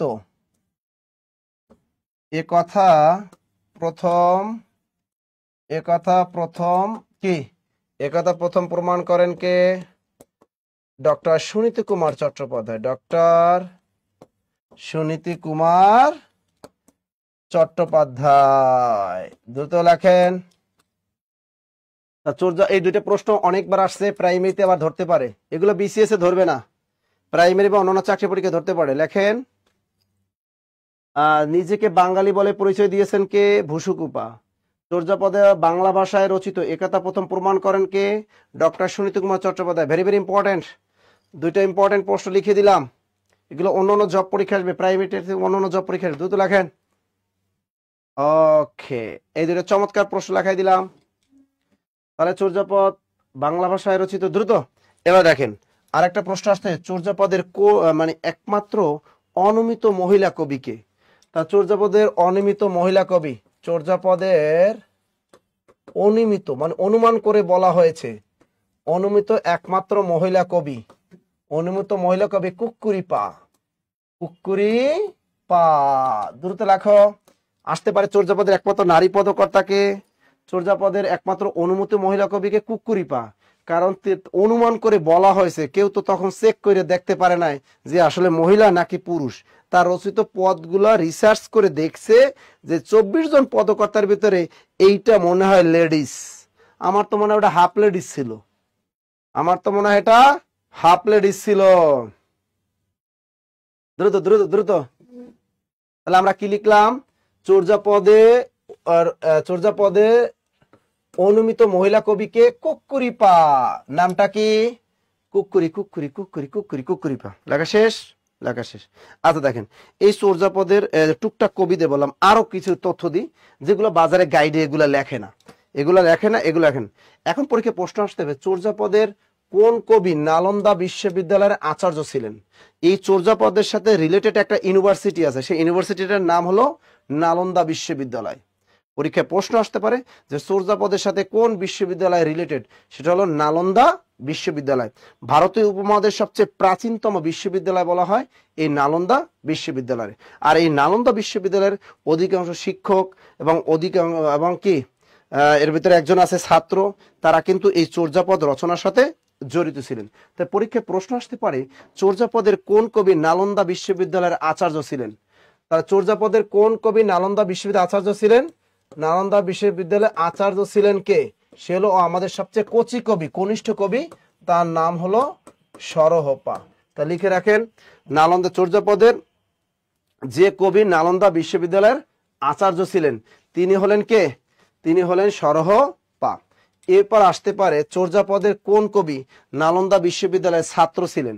তাহলে নালন্দা নয়কার না ল নয়দান, নালন্দা বিশ্ববিদ্যালয়ের ছাত্র ছিল কে?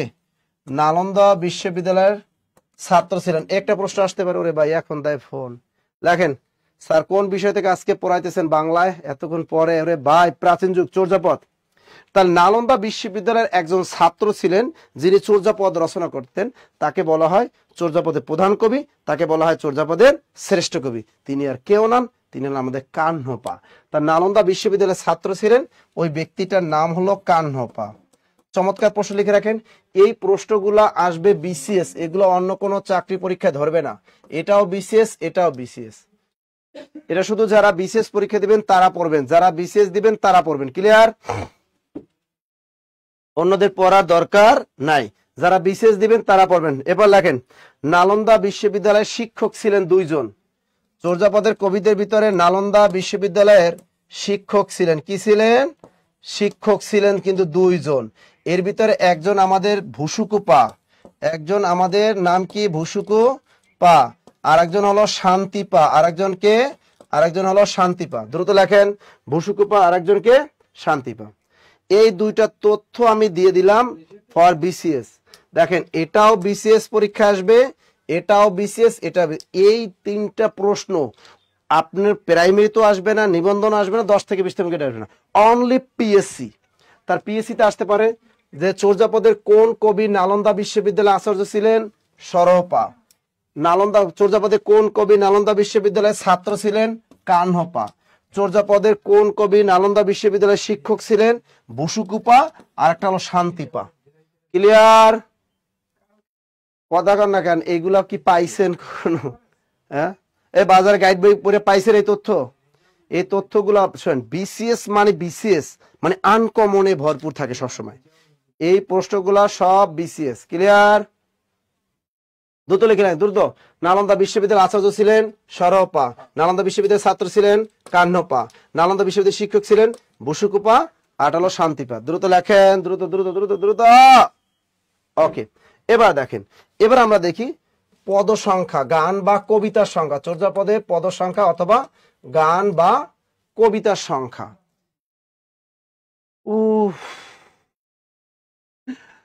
আচ্ছা, এখানে প্রশ্ন আসতে পারে পদ সংখ্যা।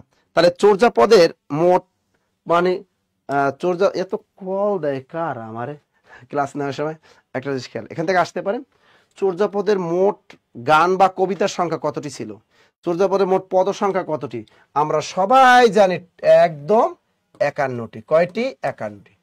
আপনাকে যদি পরীক্ষায় কোনো প্রিলি পরীক্ষা আসে যে চর্যাপদের মোট গান ছিল কতটি? 51টি। চর্যাপদের মোট পদ সংখ্যা কতটি? 51টি। চর্যাপদের মোট কবিতা ছিল কতটি? 51টি। কোন কারণে যদি 51 খুঁজতে না পান তখন 50টি টিক দিয়ে আসেন, কারণ আমাদের ডক্টর মোহাম্মদ শহীদুল্লাহ তিনি বলেছেন চর্যাপদের মোট পদ সংখ্যা গান বা কবিতার সংখ্যা হলো 50টা। ক্লিয়ার? তো ডক্টর মোহাম্মদ শহীদুল্লাহর মতে কয়টা? 50টা। পরীক্ষা যদি আসে কয়টা? 51।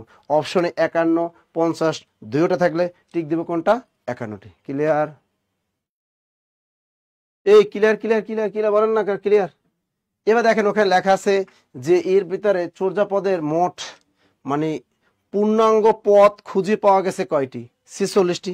পূর্ণ চর্যাপদে পূর্ণ পদ আছে কয়টি? 46টি। আর যদি বলে চর্যাপদের মোট 51টা পদের ভিতর মধ্যে খুঁজে পাওয়া গেছে কয়টি? 46.5টি। এই যে দেখেন এই 51টা পদের ভিতরে খুঁজে পাওয়া গেছে কয়টি? এই প্রশ্ন বিসিএস এ ধরে না, অন্যান্য পরীক্ষা ধরতে পারে। খুঁজে পাওয়া, এর মধ্যে খুঁজে পাওয়া গেছে কয়টি? 46.5টি। 46.5টি। 46.5টি। কি লিখলেন? চর্যাপদের মধ্যে খুঁজে পাওয়া গেছে 46.5টি। পরীক্ষা প্রশ্ন ধরতে পারে চর্যাপদের মোট পূর্ণ পদ খুঁজে পাওয়া গেছে কয়টি, মানে পূর্ণাঙ্গ পদ, মানে ভাঙ্গাচুরা না, একদম রিয়েল পদ খুঁজে পাওয়া গেছে কয়টি? সেটা হলো 46টি। তাহলে 46টি কি? এটা হলো রিয়েল পদ, অর্থাৎ চর্যাপদের পূর্ণাঙ্গ পদ খুঁজে পাওয়া গেছে কয়টি? 46টি। আর 46.5টি 46 আর একটা অর্ধেক, কারণ চর্যাপদের অধিকাংশ গান বা কবিতার লাইন ছিল 10 লাইন। এর ভিতরে এখানে একটা পাইছে 6 লাইন। কয়টা? 6 লাইন। ক্লিয়ার? কারণ ওই 23 নং পদটি খণ্ডিত আকারে পাওয়া গেছে। কয় লাইন জানেন? 6 লাইন পাইছে, এই জন্য 46.5। তার চর্যাপদে পূর্ণাঙ্গ পদ খুঁজে পাওয়া গেছে কয়টি? 46টি। আর যদি বলে মোট খুঁজে পাওয়া গেছে তখন টিক দিয়ে আসবেন 46.5। Clear? Clear clear clear okay. এখন দেখেন পরীক্ষায় প্রশ্ন আসে চর্যাপদের কোন পদটি খণ্ডিত আকারে পাওয়া গেছে। 23 নং পদটি পরীক্ষায় প্রশ্ন ধরতে পারে। এই 23 নং পদটির রচয়িতাকে ভূ সু কু পা লেখেন। তা চর্যাপদে কোন পদটি খণ্ডিত আকারে পাওয়া যায়? 23 নং পদটি কি? 23 নং পদটি খণ্ডিত আকারে পাওয়া গেছে। খণ্ডিত আকারে পাওয়া গেছে। খণ্ডিত আকারে পাওয়া গেছে। তা চর্যাপদের কত নং পদটি খণ্ডিত আকারে পাওয়া গেছে? এই 23 নং। চর্যাপদের 23 নং পদটি খণ্ডিত আকারে পাওয়া গেছে। ক্লিয়ার? কয় লাইন পাইছে? 6 লাইন। 6 লাইন পাওয়া গেছে। আসতে পারে এই 23 নং পদটি রচয়িতাকে, 23 নং পদটির রচয়িতাকে ভূসুকুপা। 23 নং পদটির রচয়িতাকে ভূসুকুপা। দ্রুত লেখেন। স্যার আমি আমার সমস্যার সমাধান পাইনি এখনো। রত্না, কি সমস্যা তোমার? আমাদের কোনো যদি সমস্যা থাকে হটলাইনে কল দাও, 501-এ কল দাও। যারা ভর্তিকৃত স্টুডেন্ট 501-এ কল দিবেন। ওকে, তার এই 23 নং পদটি খণ্ডিত। 23 নং পদটি রচয়িতাকে ভূসুকুপা। দ্রুত লেখেন, দ্রুত দ্রুত দ্রুত। গেল এটা। এরপর দেখেন চর্যাপদে দেখো এর মধ্যে 24, 25 এবং 48 নং পদ খুঁজে পাওয়া যায়নি। তা চর্যাপদে কোন কোন পদ খুঁজে পাওয়া যায় না? 24, 25 এবং 48 নং পদ খুঁজে পাওয়া যায়নি। এগুলো রচয়িতা, এগুলো যারা বিসিএস দিবেন তারা পড়বেন যে চর্যাপদের কোন কোন পদ 24 পায় নাই, 25 পায় নাই, 48। তা এই 24, 25 এবং 48 নং পদ খুঁজে পাওয়া যায়নি। এটা যারা বিসিএস দিবেন তারা পড়বেন যে চর্যাপদের না। এটা পেইড ব্যাচেরই ক্লাস। এটা পেইড ব্যাচ। এই ক্লাস কি আবার পেইড কোর্সে হবে কি স্যার? না, এটা পেইড ব্যাচের ক্লাস। আজকে পেইড ব্যাচের ক্লাসটা উন্মুক্ত করে দিছি। এটা পেইড ব্যাচ। যারা টাকা দিয়ে ভর্তি হয়েছে তাদের ক্লাস এটা। যারা টাকা দিয়ে ভর্তি হয়েছে তাদের ক্লাস এটা। এটা যারা টাকা দিয়ে ভর্তি হয়েছে তাদের ক্লাস। তা 24, 25 এবং 48 নং পদ খুঁজে পাওয়া গেছে। এটা অনলি ফর বিসিএস দ্বারা দিবেন তারাই তথ্যটা পড়বেন। তা 24 নং পদটা লিখছে কে? এটা লিখছে হলো কাহ্নপা। কাহ্নপা। 25 নং পদটা লিখছে কে? তন্ত্রীপা। তন্ত্রীপা। 48 নং পদটি লিখছে কে? কুকুরিপা। কুকুরিপা। ওরে স্যার এত কেমনে মনে রাখবো বিশেষ পরীক্ষা? চোরামি বুদ্ধি আছে। এখানে কয়েকারে কা, এখানে ত, এখানে কু, কাতুকুতু। তাহলে কি হয়? কয়েকারে কা, ত, কষকে কাতুকুতু। তাহলে কি কাতুকুতু কি মনে রাখবেন?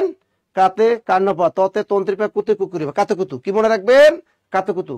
তা চর্যাপদের মানে কোন পদগুলো চর্যাপদে খুঁজে পাওয়া যায়নি? 24, 25 এবং 48 নং পদ খুঁজে পাওয়া যায়নি। তা 24 নং পদটিকে কান্নপা, 25 তন্ত্রীপা, 48 কুকুরিপা। মনে রাখবেন কাতুকুতু। কি মনে রাখবেন? কাতুকুতু কাতুকুতু কাতুকুতু কাতুকুতু কাতুকুতু। ওরে ওয়াও, বলতে স্যার ফ্রি পাচ্ছি। ফ্রি? বাহ, কি পাচ্ছেন? Free free free. গুড। এবার দেখেন পরীক্ষায় প্রশ্ন আসতে পারে যে চর্যাপদ মানে চর্যাপদের সর্বাধিক পদকর্তা রচয়িতাকে। প্রাইমারি সব পরীক্ষা আসতে পারে। তাহলে লেখেন চর্যাপদের সর্বাধিক পদকর্তা রচয়িতা। আপনারা পারেন বলেন তো? চর্যাপদের সর্বাধিক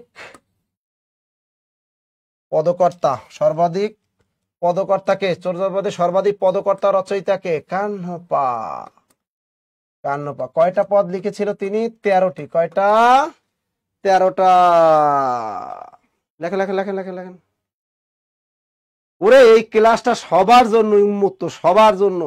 এরা বিসিএস ভাইদের জন্য আছে, এটা প্রাইমারির জন্য আছে, এটা নিবন্ধনের জন্য আছে। 10 থেকে 20তম করে এই ক্লাস সাহিত্য সবার জন্য। হেনা সবার জন্য। হেনা কার জন্য? হেনা সবার জন্য। মনে থাকবে? গুড। তার আসতে পারে কাহ্নপা কয়টা লিখছে? 13টি। এই জন্য তাকে প্রধান কবি বলা হয়, শ্রেষ্ঠ কবি বলা হয়। এটা সবার জন্য। এবার আসতে পারে চর্যাপদের দ্বিতীয় সর্বাধিক পদকর্তাকে। এটা প্রাইমারি পরীক্ষায় 2019 সালে আসছিল যে চর্যাপদের দ্বিতীয় সর্বোচ্চ পদকর্তা রচয়িতাকে ভূসুকুপা। ভূসুকুপা। কয়টি? 8টি। 8টি।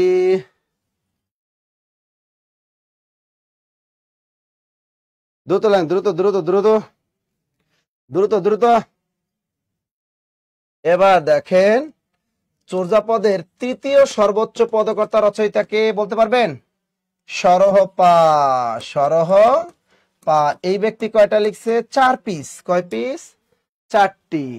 এবার দেখেন চর্যাপদের চতুর্থ সর্বাধিক পদকর্তা রচয়িতাকে আমাদের লেডিস পদকর্তা কুক্কুরি পা। তিনি লিখছে কয়টি?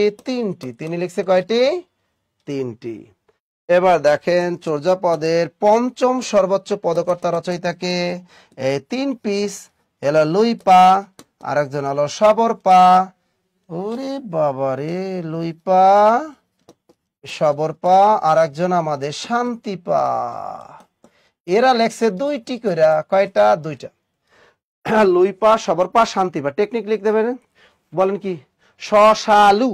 টেকনিকে লেখেন, এই যে প্রথম লুই, তারপরে স, এপারে সা। মনে রাখতে পারেন স সা লু। শশালু, এক কথা লিখতে শশালু। তা চর্যাপদের পঞ্চম সর্বোচ্চ পদকর্তা শশালু। সতে সবর পা, আবার শতকে শতকে শান্তি পা, লুতে লুই পা। পরীক্ষায় প্রশ্ন আসতে পারে, বিশেষ পরীক্ষায় লুই পা কতগুলো পদ লিখছে? 2টা। সবর পা কয়টা লিখছে? 2টা। শান্তি পা কয়টা লিখছে? 2টা। এরপরে লেখেন অবশিষ্ট পদকর্তারা সবাই একটি করে পদ লিখছেন। লেখেন অবশিষ্ট পদকর্তারা সবাই একটি করে পদ লিখছেন। জোর ভাই, ক্লাস কই? আমি তো খুঁজে পাইতেছি না। দ্রুত লেখেন অবশিষ্ট পদকর্তারা সবাই হ্যাঁ একটি করে পদ লিখছে। জুবর ভাই, খুঁজে পাচ্ছি না। লেখেন অবশিষ্ট পদকর্তারা সবাই একটি করে। স্যার একটু বলবেন পেইড কোর্সে ভর্তি হতে কত টাকা লাগবে?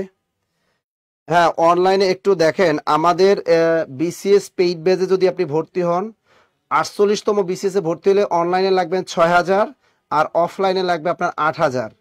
আর আপনি যদি আমাদের অনলাইনে যদি ভর্তি হন 47তম বিসিএস এ, তাহলে লাগবে আপনার 47 বিসিএস যদি ভর্তি, তাহলে লাগবে 2000। আর যদি রিটেনে ভর্তি, মানে আপনি যদি অফলাইনে ভর্তি, তাহলে লাগবে 5000। শর্টকাট, অনলাইনে আপনাকে 2000 টাকা পে করতে হবে, এবং বই কিন্তু ফ্রি। বই কুরিয়ারে পাঠিয়ে দেবে। এটা 3000 টাকা কোর্সটা ছিল, আমরা 1000 টাকা কমিয়ে দিয়েছি সবার জন্য 47-এ। আর আপনারা যারা অন্যান্য কোর্সে যারা ভর্তি হবেন, প্রাইমারিতে আমাদের ফাউন্ডেশন কোর্সে ভর্তি হলে আপনাকে 2000 টাকা থেকে 200 টাকা মাইনাস 1800 টাকা পে করতে হবে। 10 থেকে 20তম গ্রেড ফাউন্ডেশন কোর্সটা করতে হলে 2000 টাকা কমিয়ে 200 টাকা কমিয়ে আপনাকে 1800 টাকা পে করতে হবে। নিবন্ধনের জন্য 1550 টাকা পে করতে হবে। আর রেগুলার ব্যাচ যেগুলো আছে আমাদের সবগুলোই 1550 টাকা। ওকে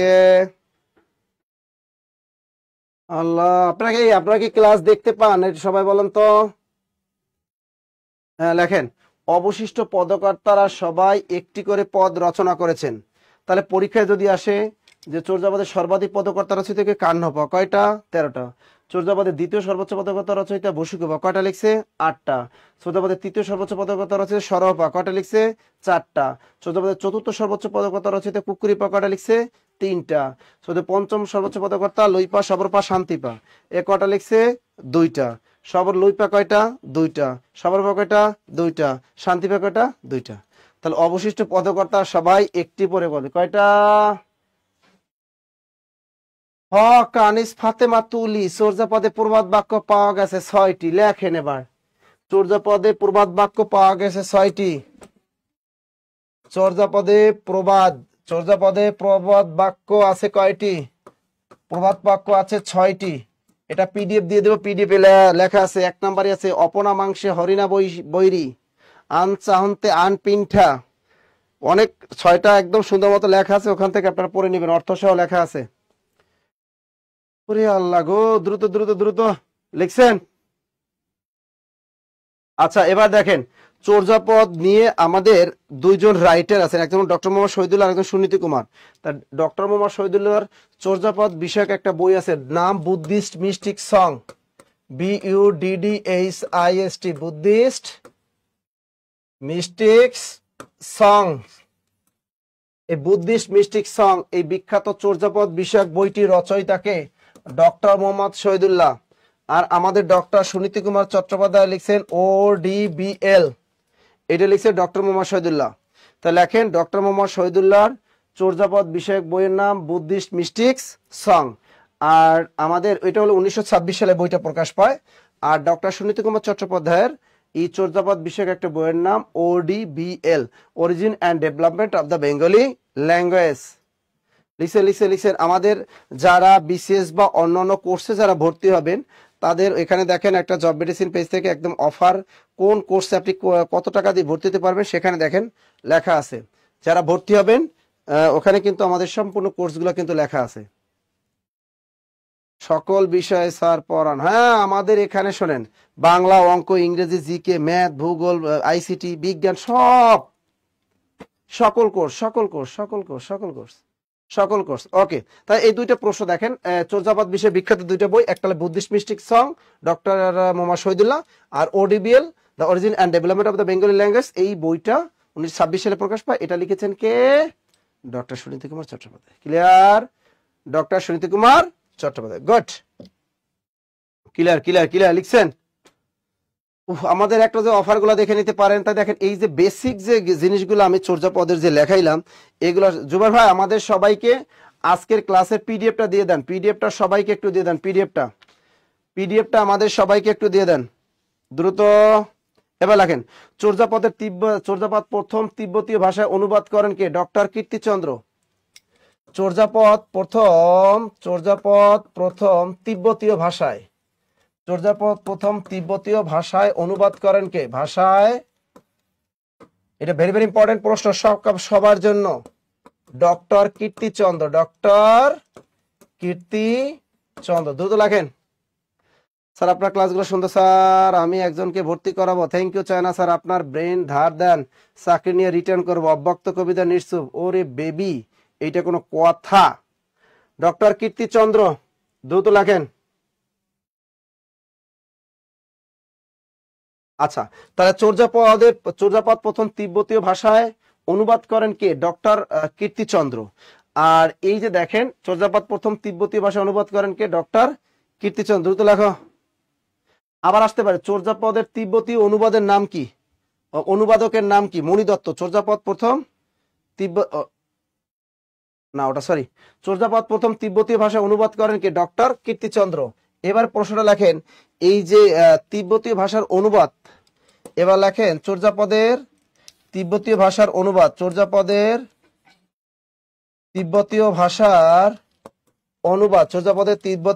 অনুবাদ আবিষ্কার এবং প্রকাশ করেন। এটা বিসিএস পরীক্ষা আসছে, কিন্তু এটা বিসিএস এর আসবে না, প্রাইমারিতে আসবে। তিব্বতীয় ভাষার অনুবাদ, চর্যাপদের তিব্বতীয় ভাষার অনুবাদ আবিষ্কার এবং প্রকাশ করেন ডক্টর প্রবোধচন্দ্র বাগচি। 1938 সালে। কত সালে? 38 সালে। দ্রুত লিখে নাও। দেখেন, আর চর্যাপদের 50টি টিকার ব্যাখ্যা করেন মণি দত্ত। চর্যাপদের 50টি টিকার ব্যাখ্যা করেন কে? চর্যাপদের 50টি টিকার ব্যাখ্যা করেন কে? চর্যাপদের 50টি টিকার ব্যাখ্যা করেন হলো মণি দত্ত। দ্রুত লেখেন মণি দত্ত। তাহলে এখান থেকে প্রশ্ন দেখেন কি আসলো। চর্যাপদের 50টি টিকার ব্যাখ্যা করেন মণি দত্ত। চর্যাপদ প্রথম তিব্বতীয় ভাষায় অনুবাদ করলেন কে? ডক্টর কীর্তিচন্দ্র। আর এই চর্যাপদের তিব্বতী ভাষার অনুবাদ প্রথম আবিষ্কার এবং প্রকাশ করেন ডক্টর প্রবোধচন্দ্র বাগচি। শর্টকাটে আমরা বলি পিসি বাগচি। তাকে শর্টকাটে বলি আমি পিসি বাগচি। এই পিসি বাগচি কিন্তু প্রথম ইংরেজিতে এই চর্যাপদটা লিখেছিল 1938 সালে। স্যার আমি নিবন্ধনে ভর্তি আছি, অন্যদের জন্য লিখেছি। Thank you Razia Sultana. দ্রুত লেখো, দ্রুত। চমৎকার প্রশ্ন, দ্রুত লেখেন, দ্রুত।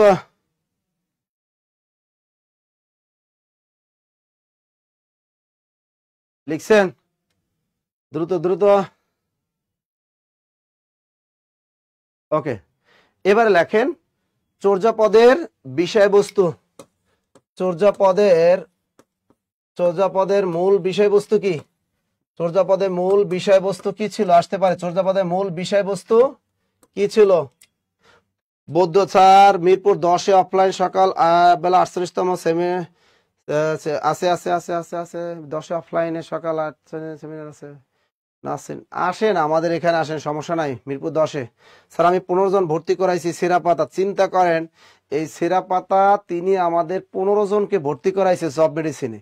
তিনি যদি ভালো সেবা না পাইতেন, জব মেডিসিনের যদি ভালো সেবা না পাইতেন, তাহলে তিনি কিন্তু কখনোই 15 জনকে তিনি সাজেস্ট করতেন না। Thank you, thank you, thank you, thank you. Sir আরো কত সময় লাগবে?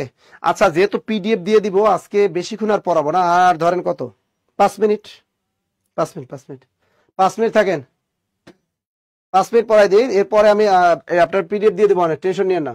আর বিসিএস এর ক্লাসে আরো বিস্তারিত পড়াবো এরপরে। চর্যাপদের মূল বিষয়বস্তু কি? বৌদ্ধ ধর্মের গুরু তত্ত্ব কথা। লেখেন, বৌদ্ধ ধর্মের গুরু গুরু তত্ত্ব কথা, এগুলো সবই আমাদের দেয়া আছে। স্যার আমি প্রাইমের জন্য বিসিএস এ ভর্তি আছি। বাহ, তাহলে আমি বৌদ্ধ ধর্মের গুরু তত্ত্ব কথা অথবা সাধন ভজনের তত্ত্ব প্রকাশ বা সাধন সঙ্গীত, মুনিয়া দত্ত স্যার আপনি, হ্যাঁ ধরতে লাগবে, সাধন ভজনের তত্ত্ব প্রকাশ অথবা সাধন সঙ্গীত। আচ্ছা যাই হোক, আপনাদের অনেক সময় হয়ে গেছে, ক্লাস কি শেষ করে দিব? ক্লাস কি শেষ করে দিব কেন এটা বলেন? দেই, বেশিক্ষণ আমারও ভালো লাগে না, ক্ষুধা লাগছে। এবার লেখেন নবচর্যাপদ, বাকিগুলো সবই পারবেন। এখানে আমি পিডিএফ দিয়ে দিচ্ছি। জোর ভাই সবাইকে পিডিএফ দিয়ে দেন, পিডিএফ দিয়ে দেন সবাইকে, চর্যাপদে পিডিএফ দেন। স্যার আমি আমার ছোট ভাইকে ভর্তি করবো ইনশাল্লাহ। Khadija Akter, thank you, thank you, thank you, thank you, thank you, thank you, thank you. আচ্ছা দেখেন, আমাদের আজকের ক্লাসের পিডিএফটা দিয়ে দিছে, সবাই এখান থেকে আজকের ক্লাসের পিডিএফটা নিয়ে নেবেন। আমাদের কেরিয়ার প্লাস বইটা এই ফেব্রুয়ারি মাসে ইনশাল্লাহ, দেখি আমরা এই ফেব্রুয়ারি মাসে আসবে। এই ক্যারিয়ার প্লাস বইটার পিডিএফটা আমরা দিয়ে দিলাম আপনাদেরকে, একদম চর্যাপদের 14 গোষ্ঠী বলে যেটাকে, সব দিয়ে দিলাম। এখান থেকে জীবনও বিশেষ পরীক্ষার বাইরে আসবে না। আর যারা প্রাইমারি নিবন্ধন অন্যান্য পরীক্ষা দিবেন, এই পিডিএফটা থেকে বিগত সালের যেগুলো আসছে এগুলো ভালো করে পড়বেন, স্টার দেওয়াগুলো পড়বেন, আর বিগত সালে যেগুলো আসছে এগুলো পড়বেন। আবার বলে দিচ্ছি, এই পিডিএফটা পড়ার নিয়ম বলে দিচ্ছি।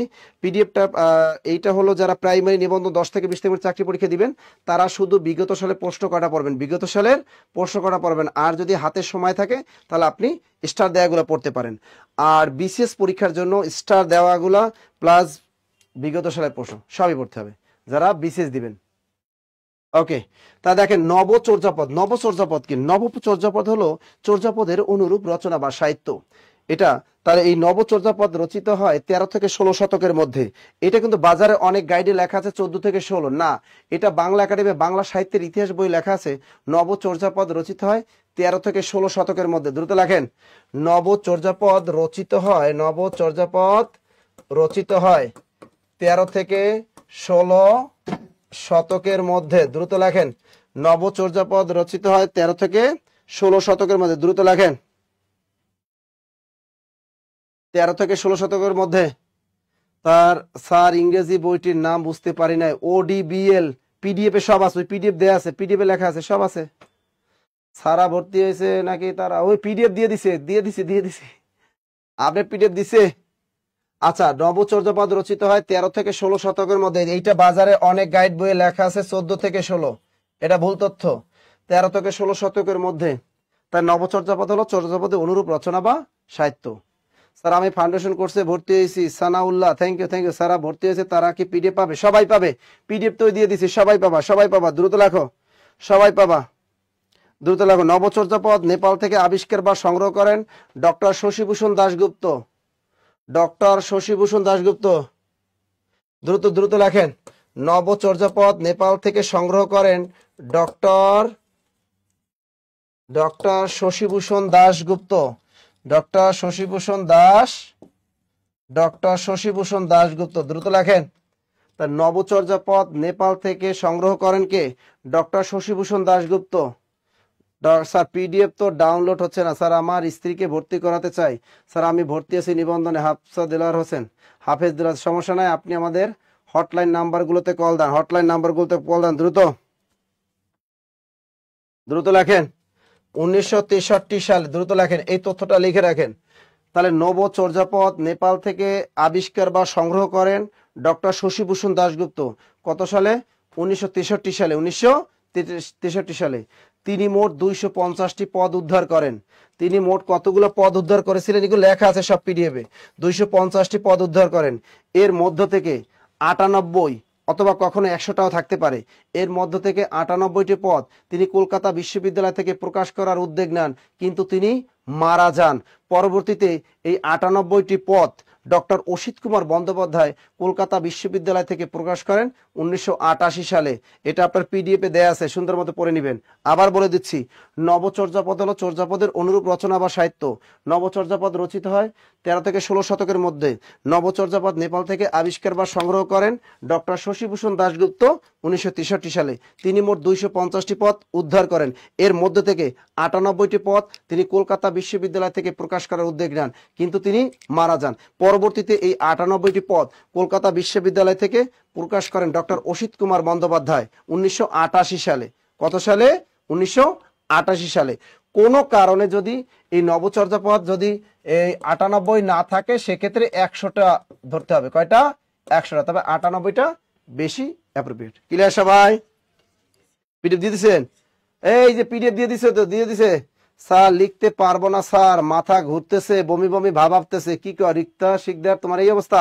স্যার আমি প্রাইমারি অফলাইন অনলাইন দুটো কোর্সে ভর্তি আছি। Himel Khan, thank you thank you. Sir আমি মোহাম্মদ আলী দিনাজপুর থেকে আপনাদের লাইভে যুক্ত আছি। Thank you. Samia Akter, sir 22 সালের বই আছে, হবে কি? আরে না, পুরাতন বই এগুলো চলে না, নতুন বই। হোয়াটসঅ্যাপ দিলে উপকৃত হতাম, হোয়াটসঅ্যাপে দিলে উপকৃত হইতাম।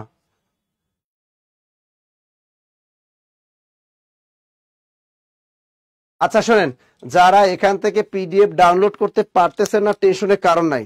আমি ক্লাসটা শেষ করে আমাদের ইমেজ দিয়ে দিব, আমাদের পেজে ইমেজ দিয়ে দিব। ওকে, এবার ক্লিয়ার সবাই? আমাদের পেজে কি করব? ইমেজ দিয়ে দিব। যারা এখান থেকে ডাউনলোড করতে পারবেন না, টেনশনের কোনো কারণ নাই, পিডিএফ আপনাদের ইমেজ দিয়ে দিব। সবাই একটু শেয়ার করে দিবেন। হ্যাঁ, পিডিএফটা দিয়ে দেবো, সবাই শেয়ার করে দিবেন। সবাই শেয়ার করে সাথে রাখবেন, দেখবেন অনেক কাজে লাগবে। আচ্ছা গেল এটা। এবার দেখেন, তাহলে নবচর্যাপদ শেষ। তাহলে নবচর্যাপদের মোট পদ সংখ্যা ছিল 250টি, আর কিন্তু প্রকাশ পায় কয়টি? 98টি। নবচর্যাপদের মোট পদ সংখ্যা ছিল কয়টি? 250টি। প্রকাশ পায় কয়টি? 98টি, অথবা 100টি। আচ্ছা, এবারে আমরা যে তথ্যটা দিব, নতুন চর্যাপদ। লাস্ট টপিক, ছুটি দেব, টেনশনের কারণ আমার ক্ষুধা লাগছে। এবার লেখেন নতুন চর্যাপদ। তা নতুন চর্যাপদ হলো বিভিন্ন দেবদেবীর আরাধনার গীত। বিভিন্ন দেবদেবীর, নতুন চর্যাপদটা কি? বিভিন্ন দেবদেবীর আরাধনার গীত। এই নতুন চর্যাপদ ঢাকা বিশ্ববিদ্যালয় বাংলা বিভাগের অধ্যাপক, ঠিক আছে, ডক্টর সৈয়দ মোহাম্মদ শাহেদ, তিনি কি করলেন? 2008 সালে নেপালের মন্দির থেকে তিনি এই নতুন চর্যাপদ আবিষ্কার করলেন। এগুলো তিনি বাংলা একাডেমির বইমেলায় 2017 সালে প্রকাশ করলেন। তাহলে নতুন চর্যাপদের মোট পদ সংখ্যা ছিল 413টি। এত ফোন দেয় কারা? 413টি। তারেক রহমান পলাশ। ওকে, লেখেন দ্রুত লেখেন। নতুন চর্যাপদ রচিত হয় 8ম থেকে 20 শতকের মধ্যে। নতুন চর্যাপদ রচিত হয় 8ম থেকে 20 শতকের মধ্যে। এগুলো এখনো রচনা করা হচ্ছে, এটা রানিং। 20 শতক মানে রানিং চলতেছে, এখনো লেখা। তা নতুন চর্যাপদ রচিত হয় 8ম থেকে 20 শতকের মধ্যে। তা নতুন চর্যাপদ আবিষ্কার, নতুন চর্যাপদ নেপালের মন্দির থেকে আবিষ্কার করেন কে? ডক্টর সৈয়দ মোহাম্মদ শাহেদ। ডক্টর সৈয়দ মোহাম্মদ শাহেদ, ঢাকা বিশ্ববিদ্যালয়ের বাংলা বিভাগের অধ্যাপক ডক্টর সৈয়দ মোহাম্মদ শাহেদ। তিনি এগুলো বাংলা একাডেমি বইমেলায় প্রকাশ করেন কত সালে? তিনি এগুলো বাংলা একাডেমি বইমেলায় প্রকাশ করেন 2017 সালে, আর আবিষ্কার করেন 2008 সালে। তাহলে নতুন চর্যাপদ নেপাল থেকে তিনি আবিষ্কার করেন কত সালে?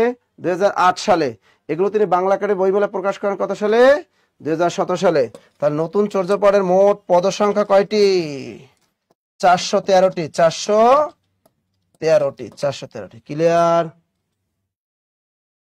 শোনেন, যারা পিডিএফ পান নাই, টেনশন নেওয়ার কারণ নাই। ক্লাস শেষে ইমেজ দিয়ে দিব। যাই হোক, আজকের ক্লাসটা মোটামুটি সবার জন্য ইম্পর্টেন্ট ছিল, বিসিএস এর জন্য আরো ডিপলি। যাই হোক, আপনাদের পিডিএফটা আমরা দিয়ে দিলাম। পিডিএফটা যারা ডাউনলোড করতে না পারবেন, টেনশনের কারণে আমরা ইমেজ দিয়ে দিচ্ছি ক্লাসের শেষে।